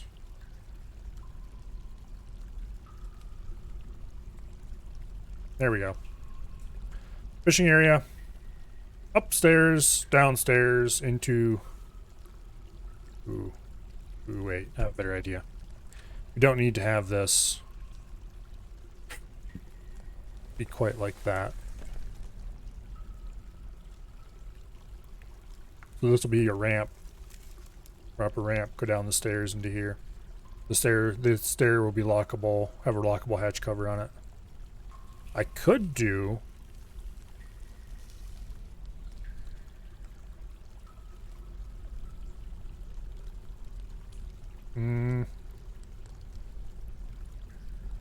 Oh man, there's a trap I forgot all about that I should do. Okay, let's design this for this trap.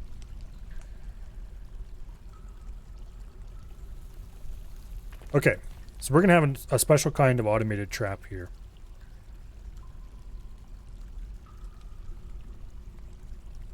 We're gonna have to move this a little bit.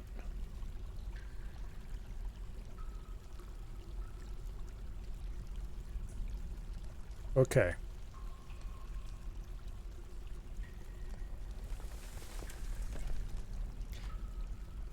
Now how this is gonna work.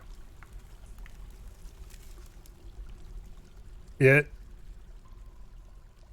takes... Do I want to put this here? I'm having second thoughts again now.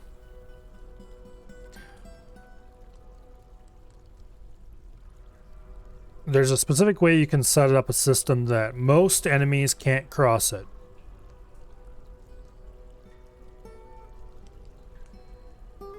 I should do that in a completely different spot. Here.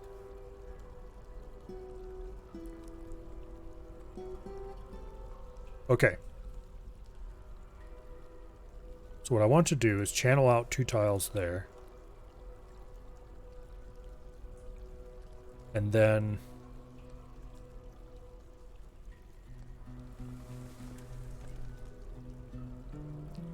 stairs up here. Channel there. Delete that there. Oh, I just realized something. They didn't do that, did they? Yes, they did. Damn it. Oh, no, wait. There is still... Okay, you can still dig up ramps. If I couldn't dig up ramps, this would have been a total failure. Okay, you can still dig up ramps. So the idea of this, you put a pressure plate right here, and you set it to detect enemies only, and you have 2 hatch covers there that are raised when they try to walk on it. Except for certain specific creatures who don't set off traps, that'll make it so that they can't cross the gap. Flying creatures will be able to get across. Creatures who don't set off traps will be able to get across. So a lot of really nasty things and a lot of minor threats will still be able to cross it. But that's why we have a locking hatch cover in this level.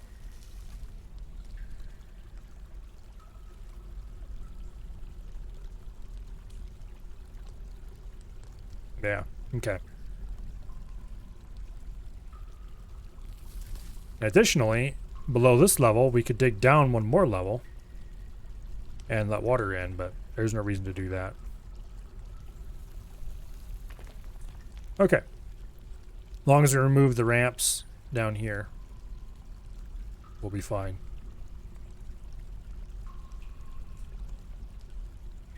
Yeah. All right. I do believe now that we've made this safe, we can do cool things like building apartments and stuff looking out over the waterfall and in relative safety if we wanted to do that. Which I think it would only make sense to have our fishermen live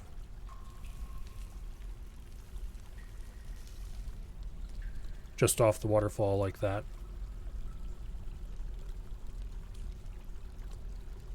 So let's put just 2 apartments in. Let's make them slightly grander than normal.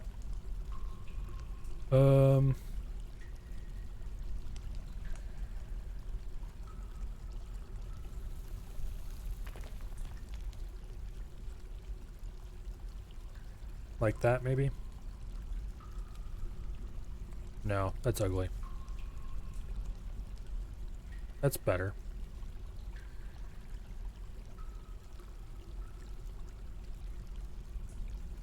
No reason to do that. That looks ugly.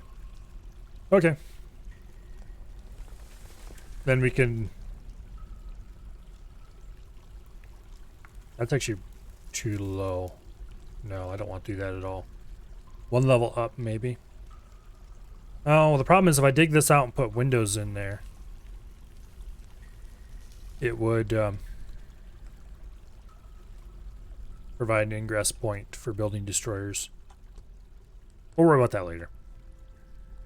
We might build something cool there later, once we have a military that can defend against most things that could break down a wall.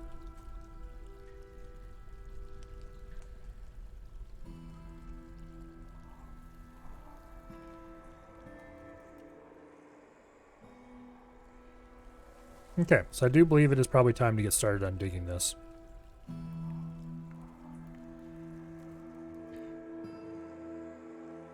Save again? Probably a good idea, yeah.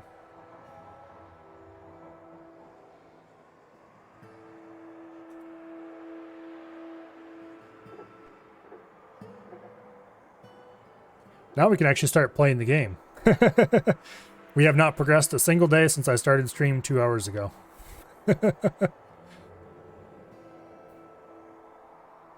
Okay. Go, my miners, go! I'll see you again in a year.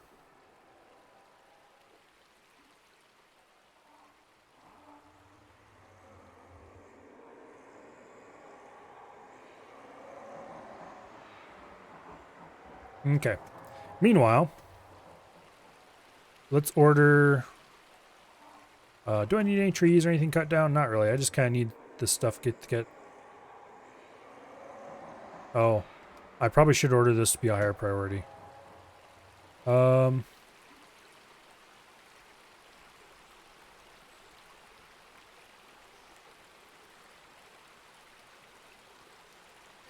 reason this should be a higher priority is because just in case somebody gets a wild hair up their butt and decides that they really must be on the other side of the river, I don't want them to murder themselves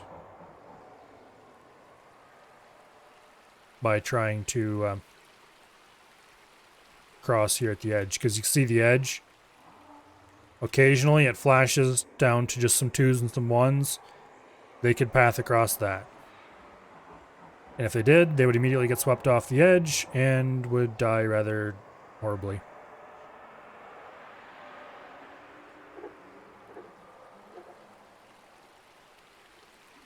And yes, I have had it happen before. Oh, shit. Dig a ramp. Priority 1.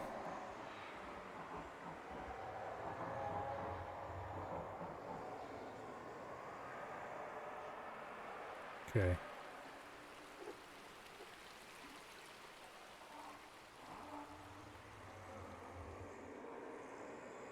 All right.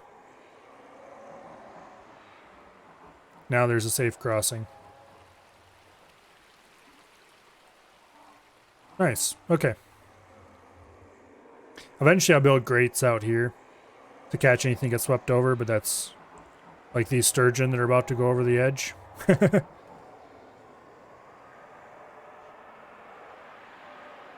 Matter of fact,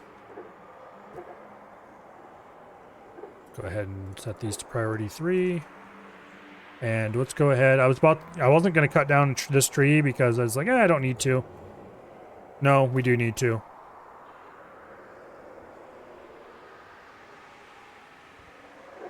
Because I need to make some highwood grates. Okay, carpenter. I don't remember who my carpenter is anymore. Doesn't really matter. We'll use a random box type.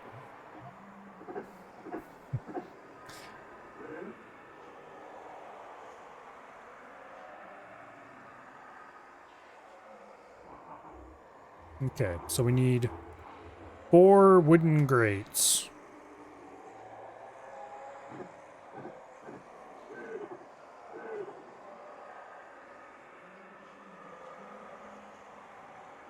Two, 3, and come on, there we go. 4. The important part is if these sturgeon actually get swept off the edge, we would be able to butcher them and have delicious cooked sturgeon.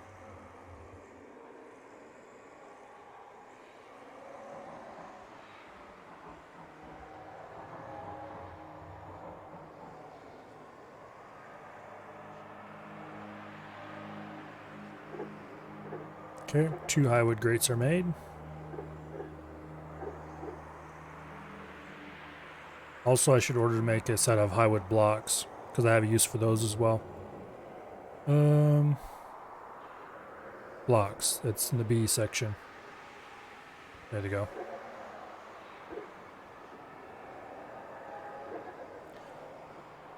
Okay. How far have we gotten into the depths? Oh, pretty far, actually. They've almost reached the main level. Then they're probably going to dig in a completely wrong direction and annoy me. But oh well. It'll get done eventually.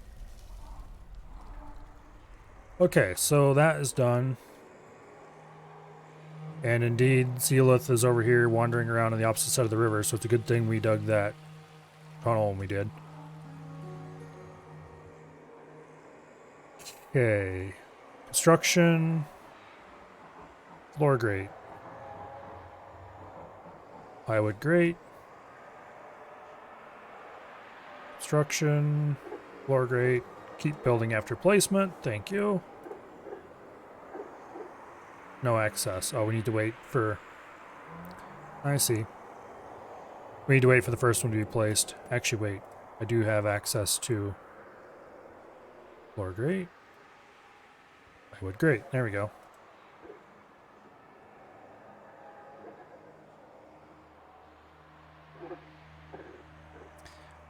Resume construction, please. Resume construction, please. And boom, it's done. They don't like it when the water falls through the grate.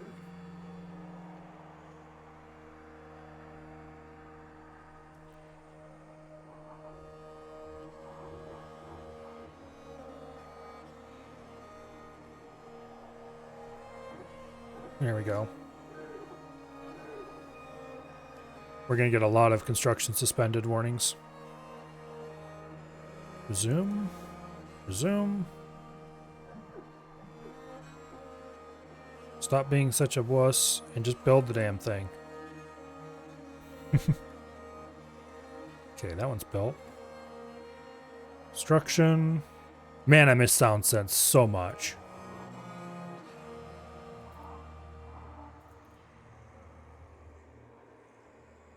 Yeah, I just really miss Sound Sense.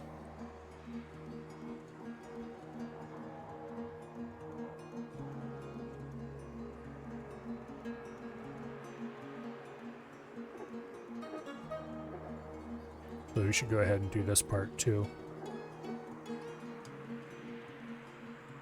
There we go.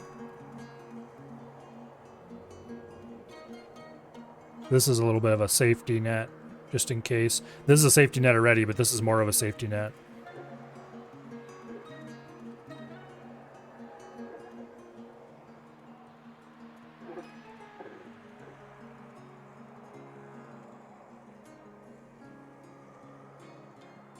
Now, dwarves will actually like going through here, assuming they don't get wet, because mist. They just love the mist. Matter of fact, next time a dwarf shows up. Relieved being near a waterfall. Nice, easy source of happy thoughts.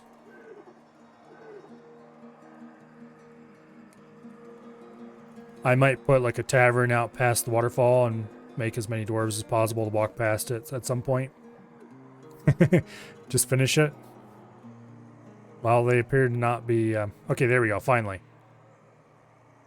So this will keep stuff that falls off the edge from dying. Or if it does, like fish, they'll air drown. And then we can go collect the bodies. But the important part is that wayward dwarves who do the wrong thing at least won't die. And here we are. They are digging in the wrong direction.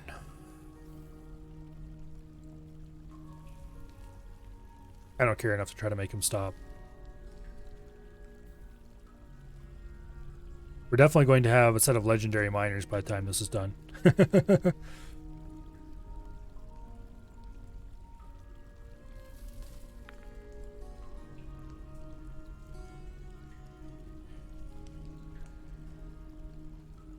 Somebody is fighting.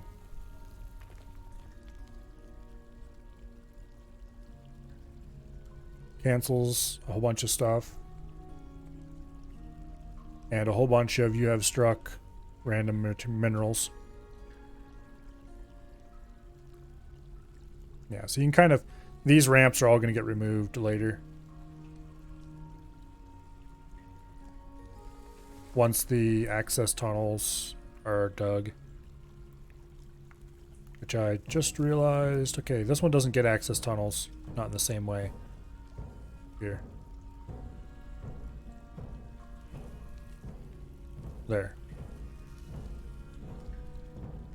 These two ramps get to stay. They're the way out. So if anybody falls in, they have to go back to the start to get out. For this one, these will serve as the only way out. Actually, I'm gonna leave these ones alone. But until we actually get the bridges built, there's no point removing any of these ramps. Getting this bridge built is a priority, but not like an emergency priority.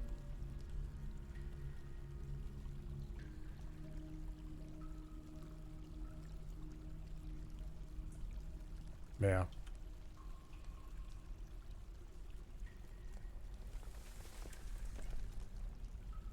I would prefer if they had dug straight to the center staircase and then started digging up and down, but that's not going to happen. Nor is it a big deal if it doesn't happen.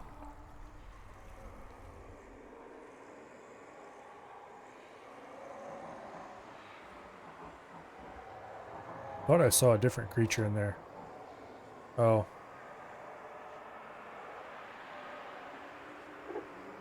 The sturgeons are happy because they're near a waterfall. Okay, game. Part of the reason why this is needed as well is because merchants, are fishermen. Oh, that's why Sealith was over there. Sealith? Was it Survey who was over there? I think it was, no, it was Survey who was over there. Fishing. I didn't go ahead and set up a fishing zone, so he's just fishing wherever he wanted. Okay, Maybe I should increase the priority of digging the fishing zone out.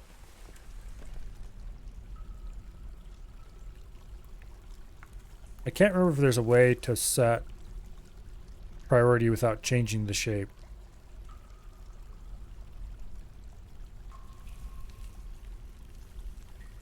I don't think there is.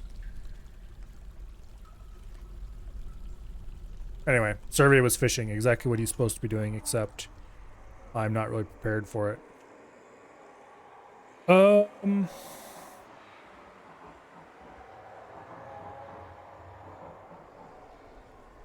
Okay. So the idea is we're going to put a fisherman's workshop here with stockpiles on either side of it for the different grades of fish, aka cleaned and not cleaned, or the other way around probably.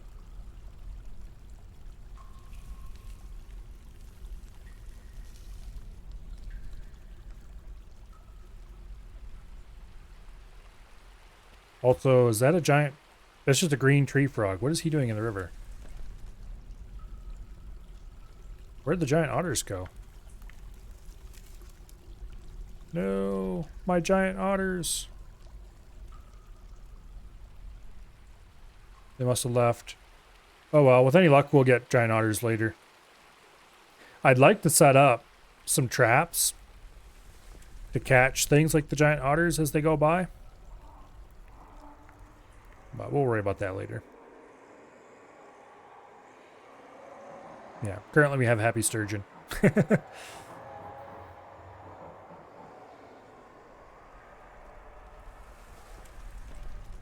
Things are getting dug out.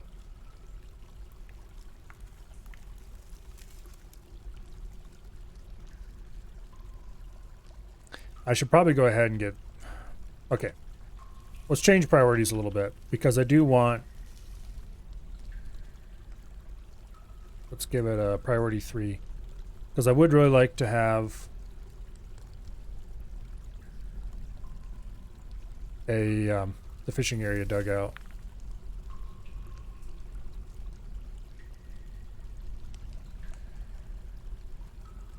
At least partly.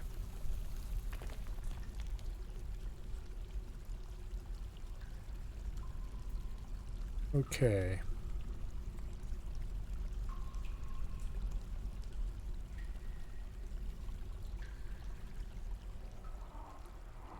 Boom. We'll order part of the stairs dug out at high priority. And this part gets deleted because I want the bottom to be up downstairs. Okay. Fishing zone. Boom. Boom. I'm just doing the minimum to get this to be functional.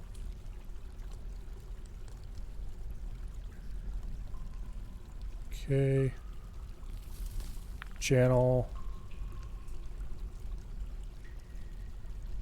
Then we need to do a stair.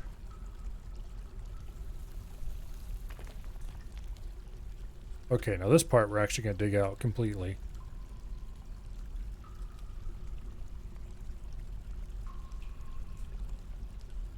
Because this part actually matters to some degree.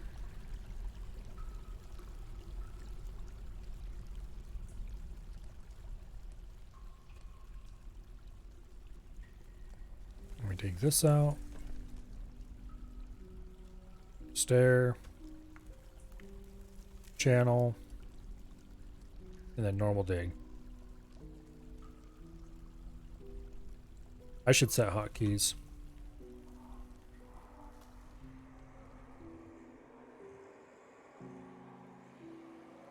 I keep, even now, pressing D to dig. Okay, recenter hotkey. Change the name of this to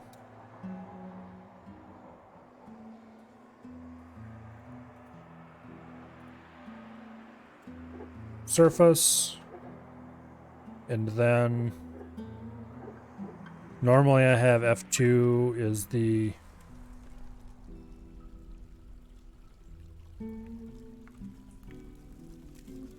location of the stockpiles.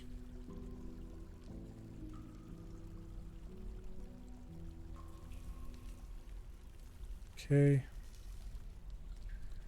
And then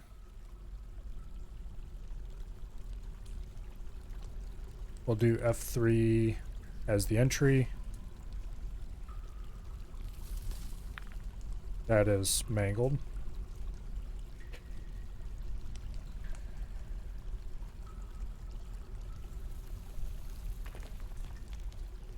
Okay, that's right, I think.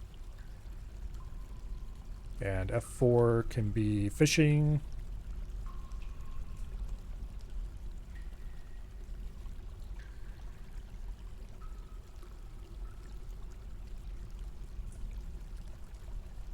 There we go.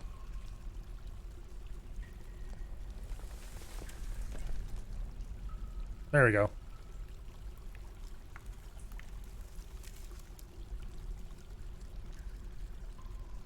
So it looks like our unnamed miner just changed his mind about digging that way.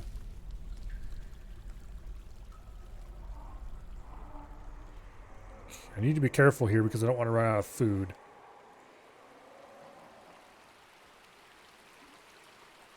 We have a bunch of meat. I forgot to check.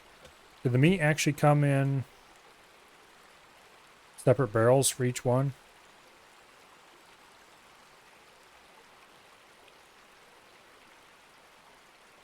I think it probably did.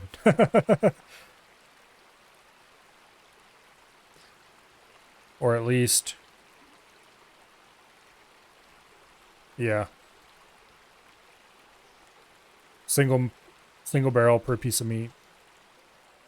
That's good.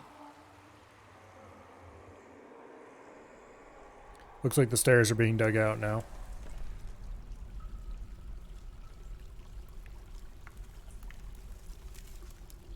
Tetrahedrite and dolomite.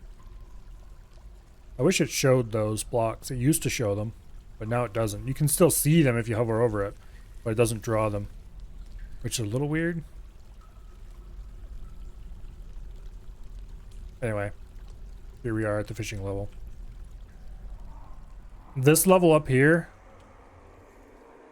should probably be sand, I think. Yeah, it'll probably be red sand. If it is, then this is where sand is going to be gathered and where our farming will take place.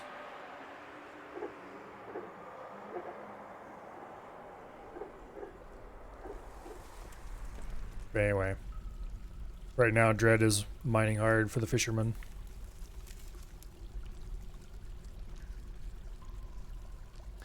Satisfied at work. Annoyed after sleeping on rocks. Annoyed at the lack of chairs. Annoyed at having to drink without using a goblet, cup, or mug. Oh no.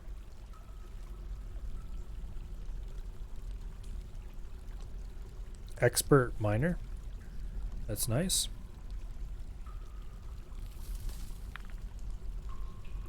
Won't be long, we'll have legendary miners.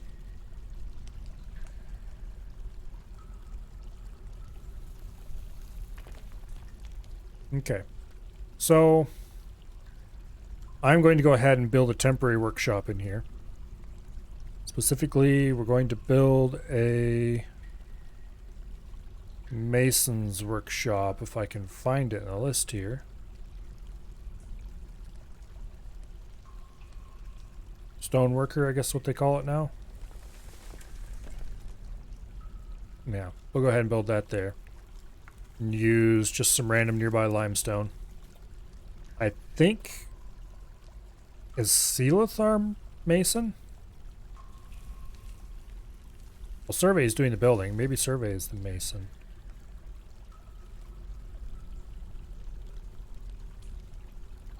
No, Sealith's the mason. Survey is the woodcutter and fisherman. Okay. So I want to make... nothing here yet, actually. First, let's do make bed on repeat for a bit. My screen is showing the wrong thing. Oh, I must have... oh, shit. Those hotkeys... that's gonna be a problem. I need to change that.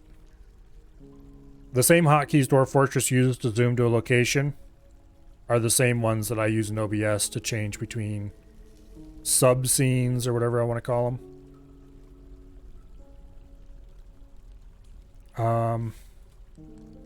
If Sublime Text was open, you'd be seeing that too. Damn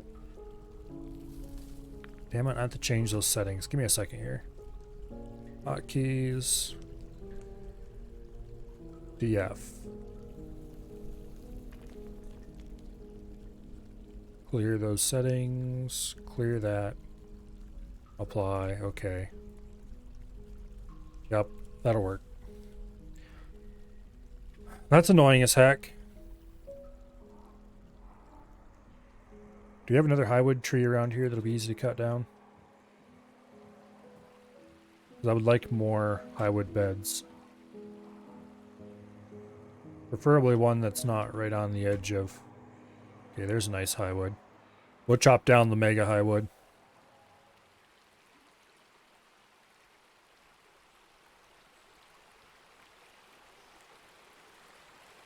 Wait, I thought I had... Okay, who was doing what here? Sealith, I thought you were... No, Sealith is dabbling, Fisher Dwarf. Sealith, why are you fishing? That's Survey's job, I thought. Yeah, Sealith is the fisherman. We better check the labor screen here. Fisher Dwarves. They do not show me this again. Why is Sealith selected as a fisherman instead of Survey? Weird. Very, very weird. Well, we fixed that problem.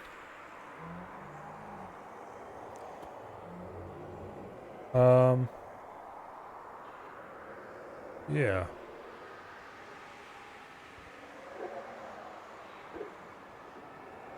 Because Sealith is the mason, and also our carpenter, if I remember correctly.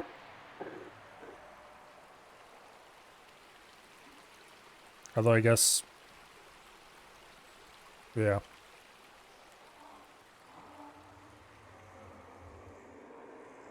I don't know why your dwarf had orders to fish, but that was the wrong orders.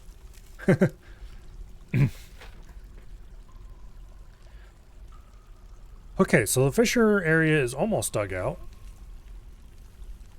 Let's go ahead and build workshop, farming, fishery. Wait, no. There was something I wanted to do for that first. That's why I did this. I wanted to make rock blocks. Okay, so we've got a lot of limestone. Let's do microline for that pretty bluish color.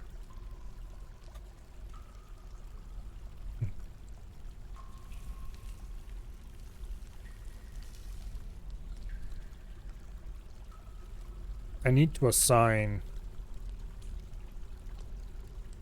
Okay, here, let's set up a work labor detail. Add detail, carpentry, masonry.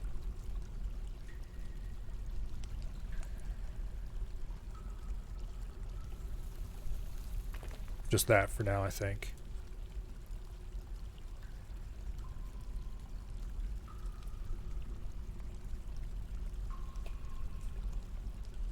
Skilled crafting, and we will only select to do this, and we will assign it to Sealith, because we don't want randoms if you'll be doing anything that takes actual skill. By default, okay, I've changed my mind a little bit about the labor system. I used to be not very impressed with the new labor system. Now I'm kind of, okay, maybe it's okay. It's much less of a noob trap than the old system was. But it also... It doesn't quite give you as fine of control. Stop tutorializing me. It doesn't give you quite as fine of control. And I've kind of decided that that's okay.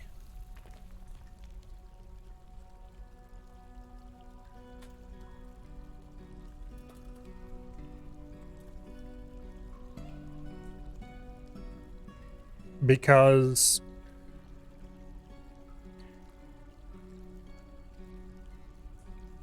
the game has changed slightly in how dwarves choose to do jobs. If a more skilled dwarf is available, they will always do the job preferentially. So it tries really hard to keep dwarves who know how to do something doing that thing. So it's not like it used to be where anybody who could do it would just randomly go do it. And you would end up with nobody gaining any skill in anything. So basically they greatly improved the way that skill handling or job assignment is handled, and then made the whole job assignment a little more automated.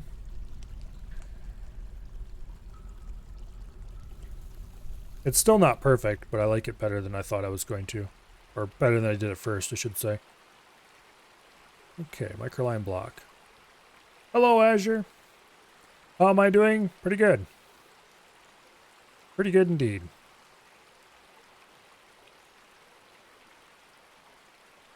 Speaking of how am I doing, although this really doesn't have anything to do with it. If you want to be a dwarf, Azure, we have a female miner, and we have a female farmer available. Currently, those are the only two undwarfed people. Although I'm sure migrants will show up sooner rather than later. Okay, good. We do indeed have red sand on this level, which I should actually go ahead and order some of this dug out so we have farming terrain.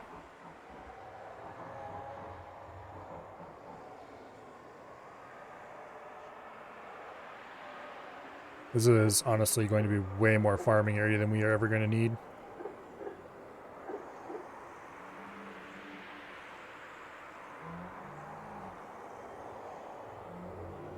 But anyway.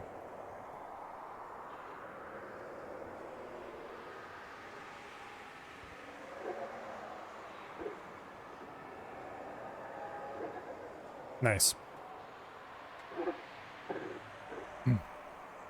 Ever played any variation of this game? Heard that it was Building Block RimWorld was kind of based on? Yes, this inspired RimWorld a very great deal. Unlike RimWorld, it's 3D though. So here we're looking at the ground and a whole bunch of rotten fish that various people have been pulling out of. Look, some of those aren't rotten actually. But anyway, a bunch of fish that people have been pulling out of the river. And here we're up a level. We can see tree branches, some tree trunk, more tree branches. The ground kind of fades out the higher you get. And then of course you can go into the ground. There's a couple sturgeon swimming in the river. And here's a safety catch for anybody who gets pushed over the edge. And getting eaten by cats. Yep, there's a cat there. Cats don't have to eat though. Most pets don't actually do anything. But cats will go around and kill vermin. That's probably what he's doing here actually. Trying to catch vermin. Cats will try to path to just random parts of the fortress and try to catch any vermin they find along the way. Which is both good and bad because the cats will insist on getting through doors and stuff that are locked, and that'll cause pathfinding problems and things don't work out so well. But anyway, you have a waterfall here. And here we have survey fishing out of the water.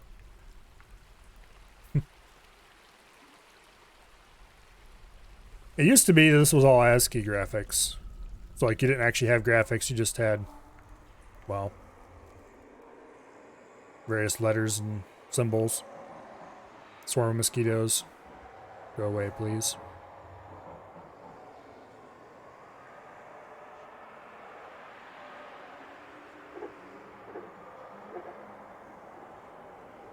But anyway.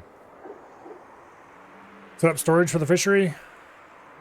I probably should, yes. I probably should do that now that the fishery is completed. Go ahead and do it like this. And that will be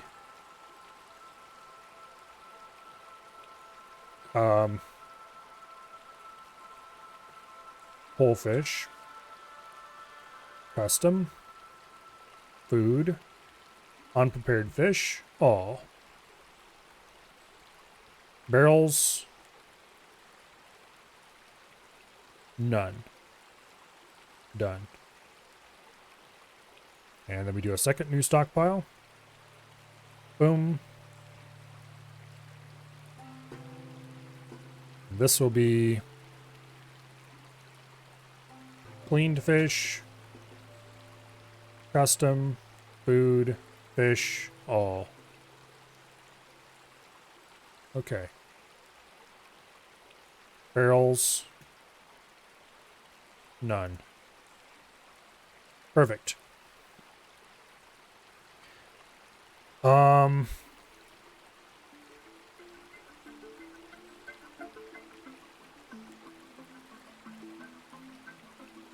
Looks like he's cleaning a char. There's a steelhead trout. There's two kinds of fish you can find. There's a toad and a green tree frog. Why is there a toad and a green tree frog floating around in my river? Sturgeon. Okay, there's actual animal fish, like this sturgeon. They can be caught using cage traps. They can be shot at by dwarves with crossbows, things like that. And then there are... Wow, there's several green tree frogs. Weird. Not sure why it draws them so huge when the toad is drawn so small. But anyway. And then there are vermin fish, which they're implemented in the game the same way that you'd implement like a mouse or a rat or something like that. They're considered a vermin creature. And they don't really show up, but they're there. They're kind of invisible. And when you're fishing out of a pond like this, what you catch is whatever kind of vermin fish infest the area. So in this case, char and sturgeon. Not sturgeon. What do I call them? Well, let's see, what do we have up here? Perch. Bunch of perch, actually. Anyway. Well. Oh, yeah, everybody's up top digging out the farming level, isn't it? Soil digs out faster than stone, so this is getting dug out very quickly.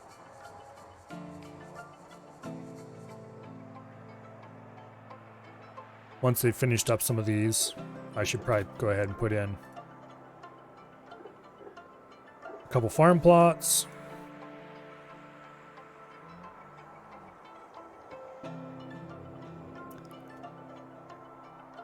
Let's see, it's late spring. So we don't really want to plant anything that is spring only. Uh-oh. Oh, they canceled that because right underneath the edge of the... It would be safe to dig this out. So I'm going to do that. You know what? Let's not. There's no reason to. There's no reason not to, but there is no reason to. And it's right in that corner, so it doesn't hurt anybody. And we passed our first season. We're into summer. So I'm definitely not going to be planting any sweet pods, because they're a spring summer only crop. And while I could plant some and probably get a crop out, I'd be risking my seeds, because if it turned into fall while the crop is still in the ground, they would immediately wilt. I really don't want that to happen.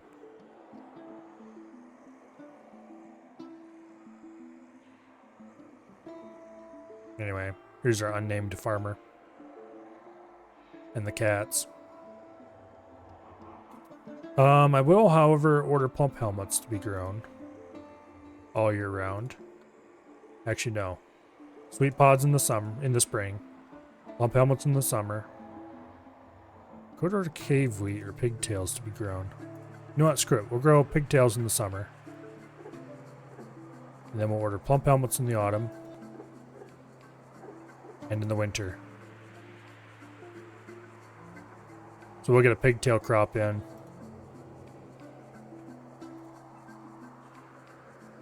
Yeah. I'm going to put a little zone for sand right here in the middle of this. We'll name this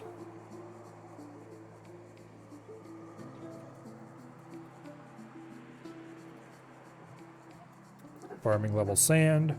This would be where they gather if you order them to go fill a bag with sand. They come up here and fill it out of that area.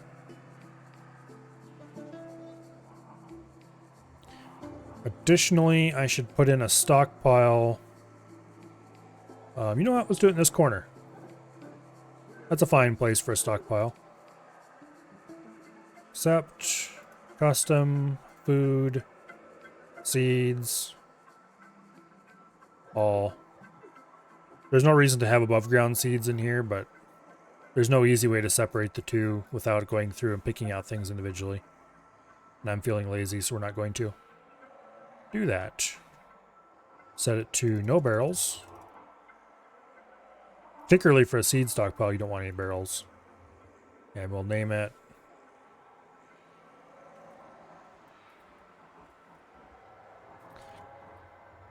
farming level seeds.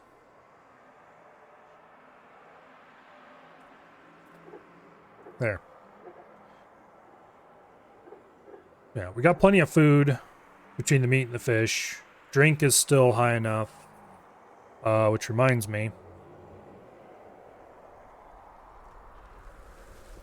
I should go ahead and order the production of some tables and chairs. I don't really care what they're made out of right now. We'll do one table and one chair. Then we'll set up in a corner somewhere a temporary office for me. It looks like the frog is done. Oh, that's why another reason why we need a table and chairs, so I can set up a manager, so I can start putting in work orders.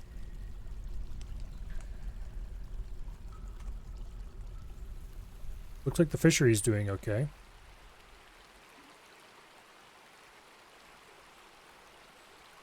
I didn't actually connect these to the fishery, but they're the nearest close by, so it should work out pretty well. I'm gonna have to put a temporary kitchen in somewhere so we can start making fish food. Where is digging? Oh, there's some digging.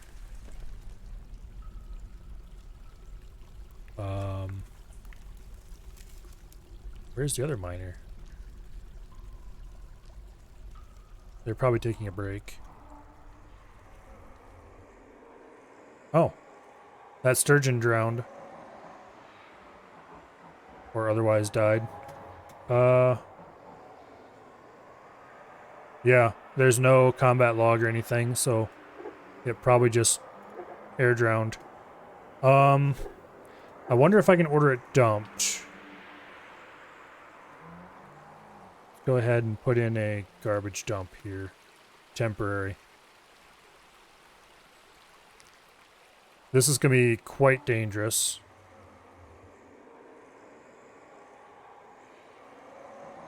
We might end up with a dwarf getting washed off the edge, but they should be okay.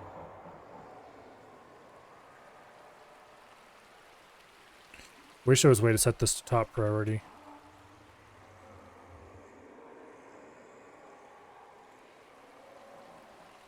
Can somebody please go haul the sturgeon corpse? Thank you.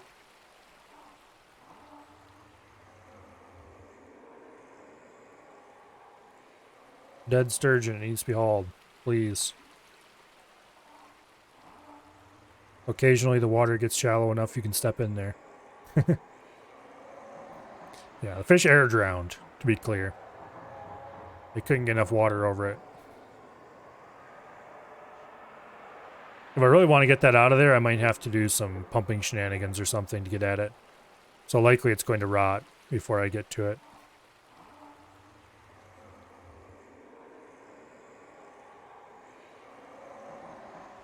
But I would really like to, yeah, see? Drowning.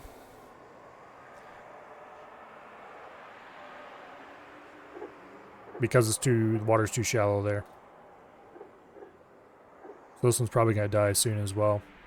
I'd like to put in something so that I can turn the waterfall off, which is going to require me to build probably a selection of pumps back here or something, pumping back into the river to stop the water from flowing out here, let it drain, and then build a gate across here so I can close it, so I can drain the river at will, or at least the edge of the river. Although it'd probably be better if I could build that back here.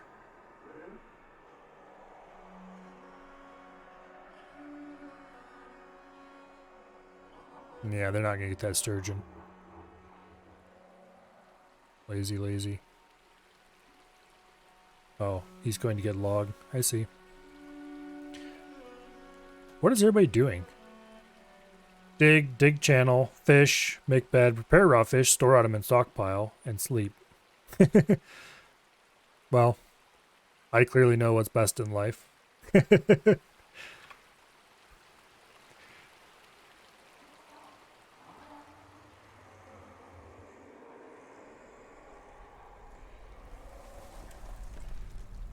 Oh well.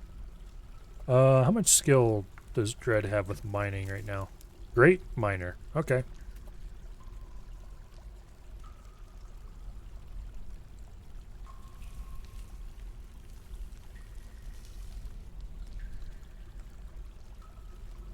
Yeah, this is getting dug out pretty quickly.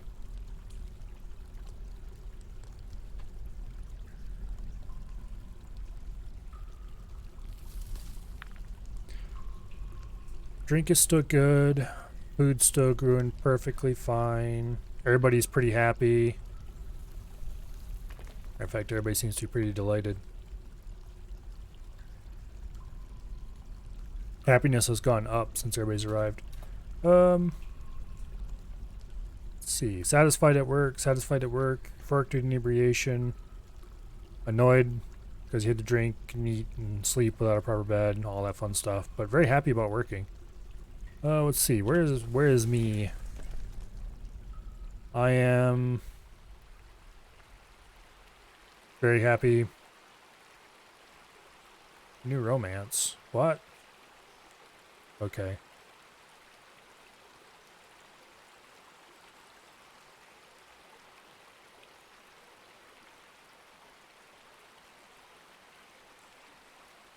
I'm not going to bother to figure out who that is.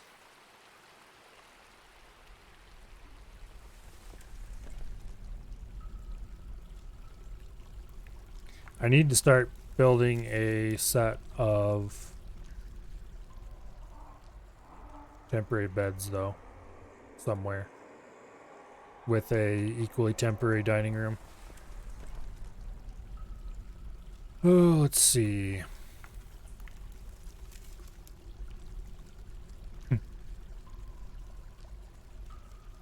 It is summer. Sometime in fall is when the caravan will arrive.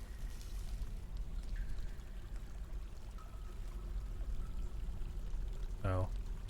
Dread sleeping in the middle of the floor. That can't be comfortable. Another thing you need to build. I should have the beds available, actually. There's no reason I can't just plunk them down in a corner somewhere. Furniture, bed. Yeah, let's just pick some random highwood beds and plunk them down along here.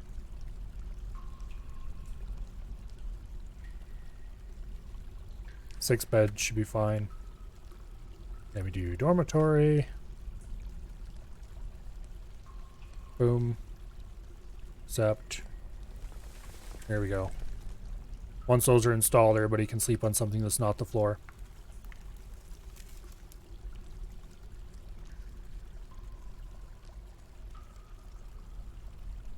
Just random, no quality highwood beds, it looks like. Well, that one's got a little bit of quality.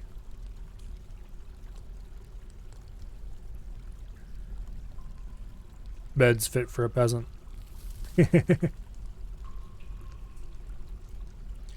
Oh, and my table and chair are done. I need to place those as well. Let's see. Where should I put those?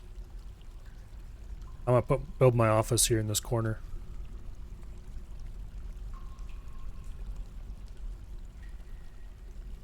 Okay. Boom. Office. Boom. Not a very fancy office, but it will do. Actually, I need to assign that office to me. And then I need to assign me as the manager and the broker. And the chief medical dwarf shall be assigned to good old Mickey there. Mickey, whatever. Mikey. Bookkeeper shall be me. Go away. Okay, messenger. I have no idea what the messenger task is for. The rest of these are not important to have assigned right now. Okay. Manager is the dwarf who handles approving tasks. Broker is the person in charge of trading with caravans. And bookkeeper is the person in charge of keeping these stock numbers accurate. And also the numbers on this screen. Before we had a broker, you know how some of those were showing question marks after the value? That's because they were very imprecise. They didn't know exactly how much. They knew we had some, but not how much or where they were stored. Now that we have a broker assigned, the broker can keep that information up.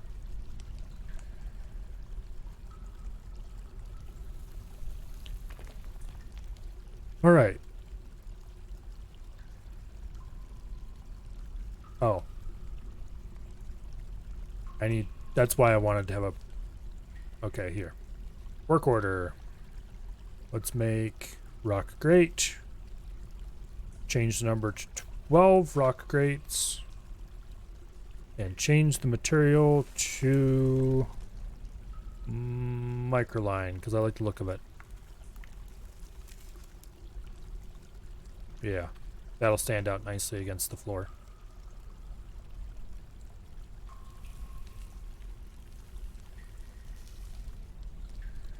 Okay. Mining is getting done. And at a pretty decent rate as well.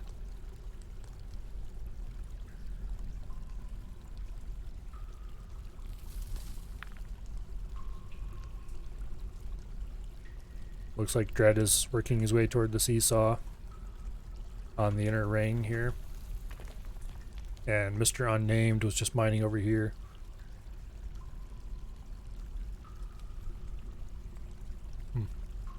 Did they change the rules for how rock floor is handled? Oh, I wonder if it's set to the layer material now. It used to be. Mrs. Unnamed? True. It used to be that the rock floor type was the same as whatever the wall type was. I think it was changed in some version to be whatever the layer stone is for that level. So in this case, all the floors are limestone. Despite the fact that sometimes the walls are microline instead of limestone. Because microline isn't a layer stone, or at least it isn't in this case. Whereas here, like if you dig out this magnetite, it'll become more limestone floor. More limestone floor. Kilonite? Not sure how that's pronounced. But that's a, it can be used to make... Migrants have arrived. Okay. New arrival. We have a woodworker and another miner. Let's take a look at him. We have a 60-year-old male miner. We have a 70-year-old male woodworker. We have a 58-year-old female miner.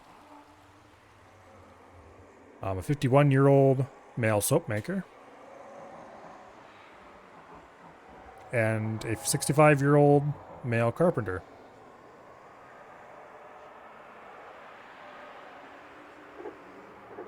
Female metal crafter. And somebody's kid. And their little donkey too.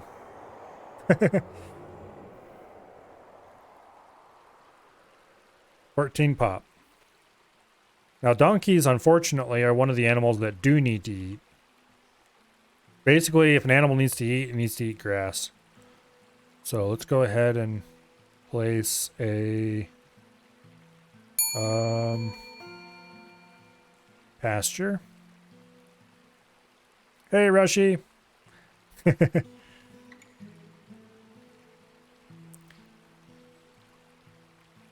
accept.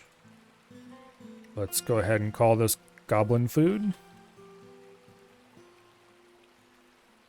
Because either the goblins will eat them or I will eat them. And we will assign the pair of stray donkeys. Hey, we have a breeding pair of donkeys once this one grows up. Cool. We brought a horse and a donkey with us to pull the wagon. And we just had a donkey arrive. So maybe we'll eat the horse and keep the donkeys to raise more donkeys? I don't know. We'll see.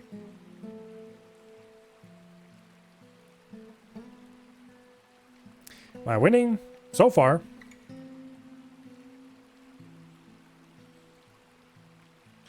Okay. I don't really want our new miners mining, I don't think. Let me check what their skills are. Talented miner. Yeah, they're not particularly skilled at that. What about the other one?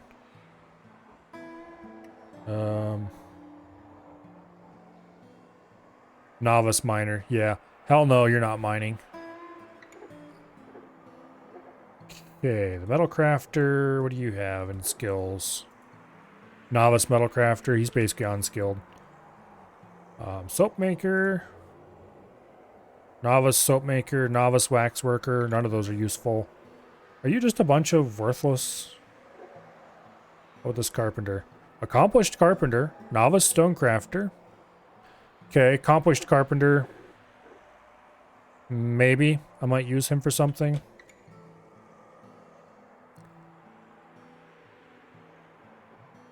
Yeah. Basically a bunch of cannon fodder, exactly. Well, more importantly, it's people to haul stuff around. Well, if anybody wanted a dwarf and didn't want to be gender bent, we have some more options.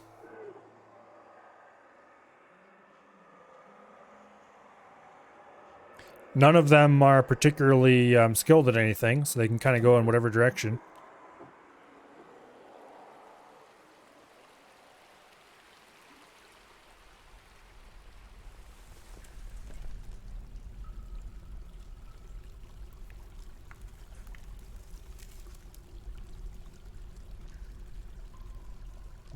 Okay. These grates are all going to get installed up in here. Eventually I'm going to, I don't know, pen some cats or dogs or something in there. So that they can stand here and look down and see what comes through.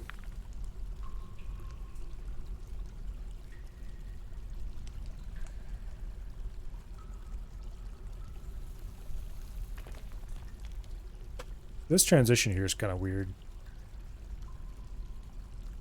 I do like the way they draw the ramps now, though.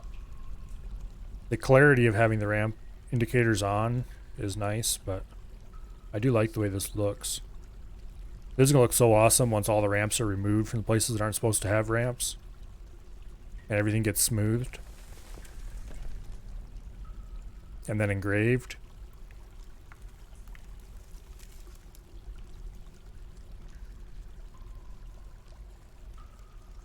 Yeah, anyway.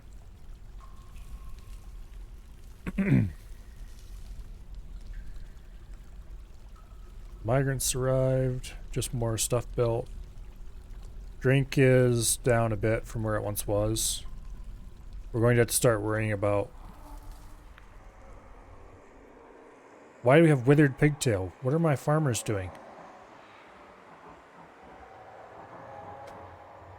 Collect the damn... Oh, I know what the problem is. Oops. That was stupid. Accept. Custom. Food. Plants. All. No barrels. Stuff rots when it's not in a stockpile. I forgot. That's temporary.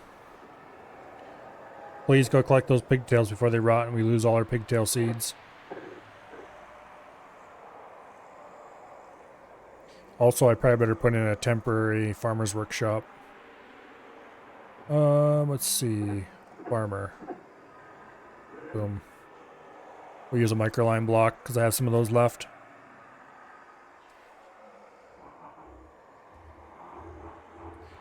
Well, the withered pigtails is mildly annoying.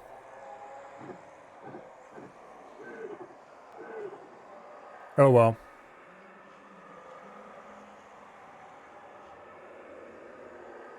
Oh.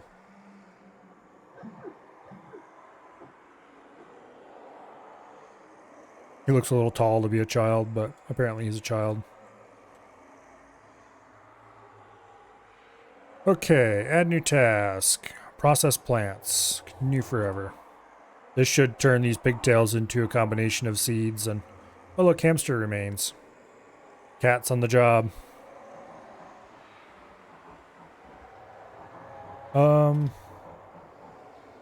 Thought there used to be an animal list around here somewhere. There we go. Pets and livestock. 2 cats.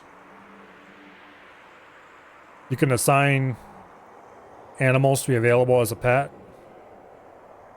but you can't do that with cats. Cats only choose their owners.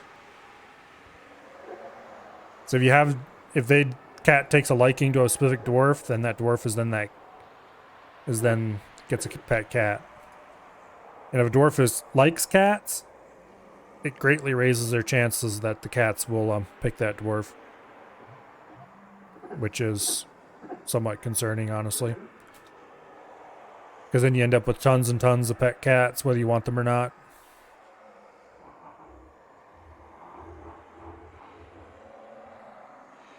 Okay. I think we can brew pigtails.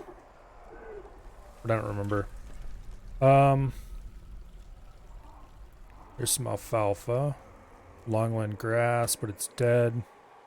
Some rye, red spinach, whipvine. Okay, you know what? Let's go ahead and assign some plant gathering here.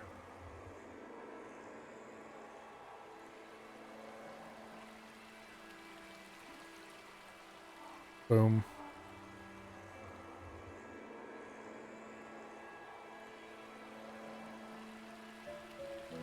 Oh, I should set these back to 4 again. There's no reason to gather plants that... No reason to do it on a high priority. Okay. Gather plants, people. Go keep yourselves busy.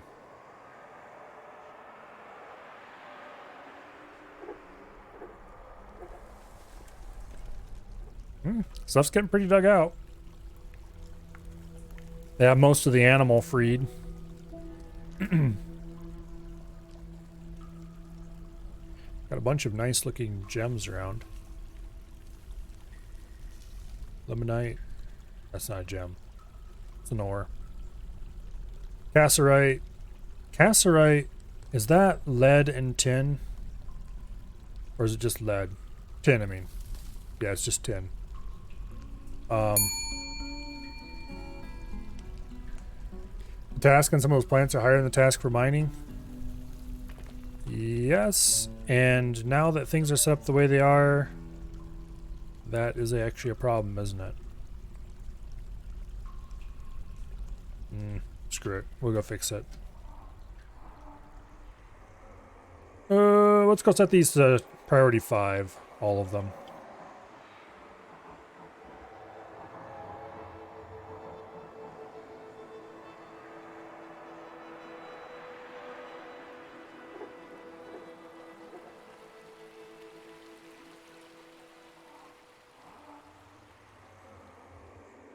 It wouldn't have been a problem previously because I just would not have assigned my miners to plant gathering. But that's not really a thing you can not do anymore. I mean, you could go assign everybody else to allow them to gather plants, but...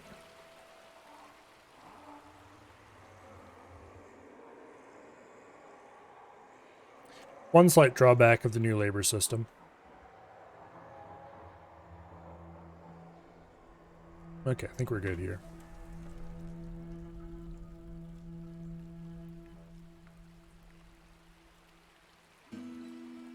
Colony of honeybees.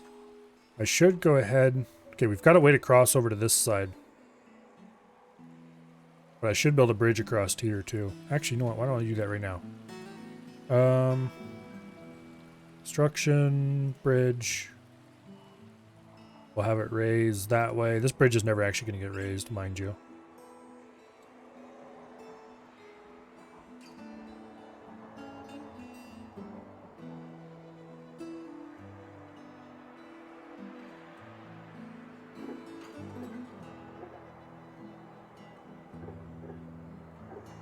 Okay, that was a bit weird. 5 materials. Do we have enough of any kind of block? Not really. Maybe we should make another round of microline blocks first.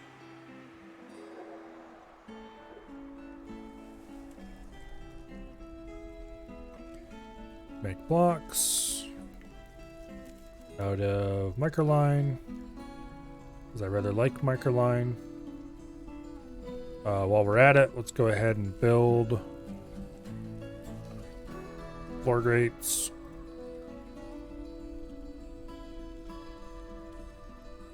Get the frog online. I don't remember who coined the term frog, but it was somebody's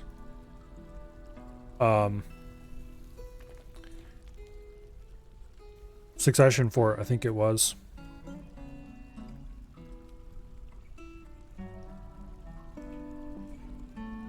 Yeah, it was a succession fort. I just remember which one it was. Succession fort is a thing where somebody will start a fort, they'll play for 1 year, and they pass it on to somebody else, and that person plays for 1 year, and then they pass it on to somebody else, and that person plays for a year, and so on. And of course, every person who plays does a fairly detailed write-up of everything that happened while they played. They can be pretty interesting to read. But anyway, somebody, somewhere, built the Fiend Revealing Observation Garrison. And I thought that was too clever to leave alone, so... Here we are with a frog of our very own.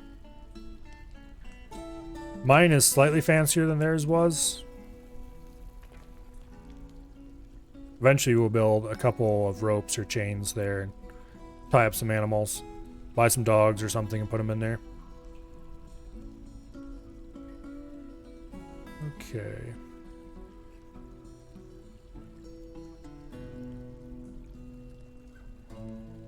So we've got the microline blocks we need. Go ahead and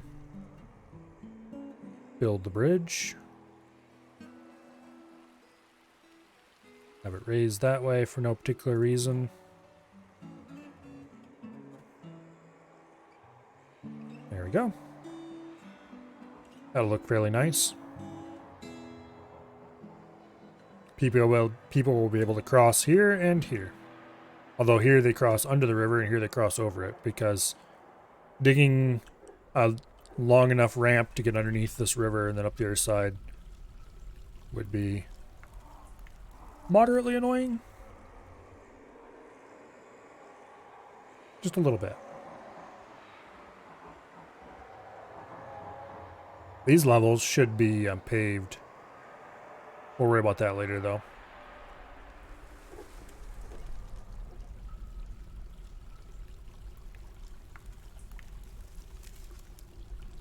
Okay. At some point in the not too distant future, we need to start putting in bridges. I'm not sure what I want to make them out of yet. Probably want to make them out of Bauxite, just in case. Maybe limestone. I'd kind of like Bauxite because it is a magma safe stone.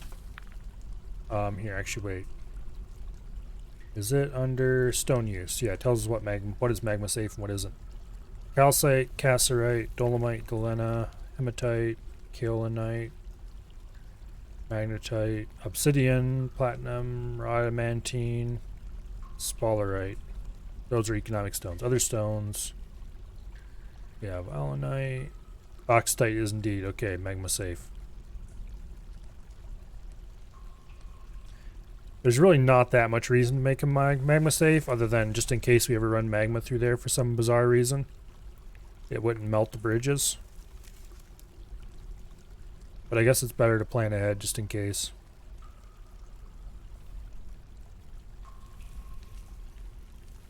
And we do have some bauxite available. Not sure how much. Oh, let's see.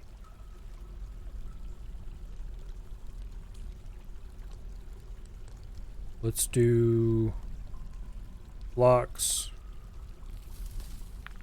16.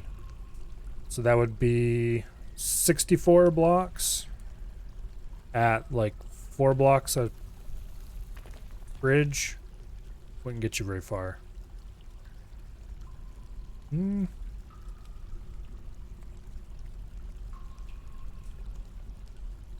could probably make all the bridges out of bauxite. We wouldn't be able to make the mechanisms, and they need to be... Well, we'll see if we mine up any more as we go.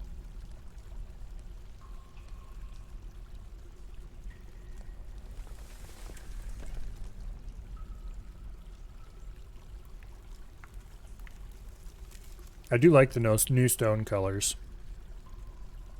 They don't have to be the original 16 colors only. They can be a little more nuanced.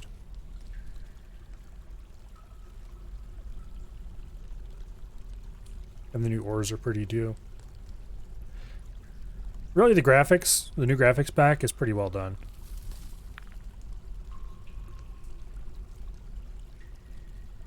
You probably could have got most of the way to this using text will be text. But, yeah.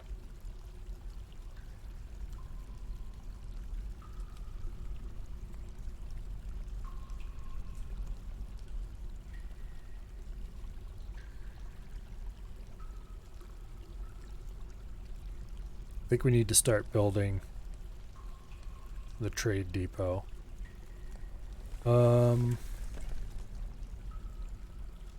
Go ahead and make some more microline blocks.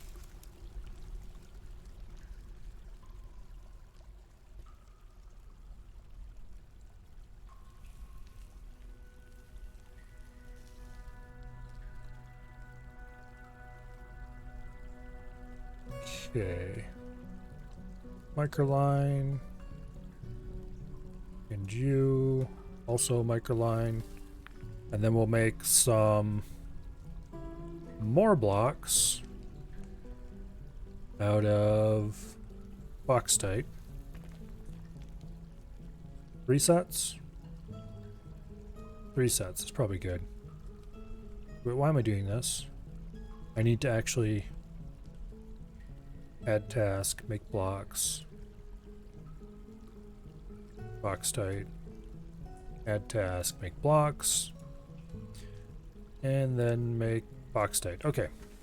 That's good enough. That should get us the 3 bridges we need to get. We don't need bridges because they should be able to go across these ramps to get there.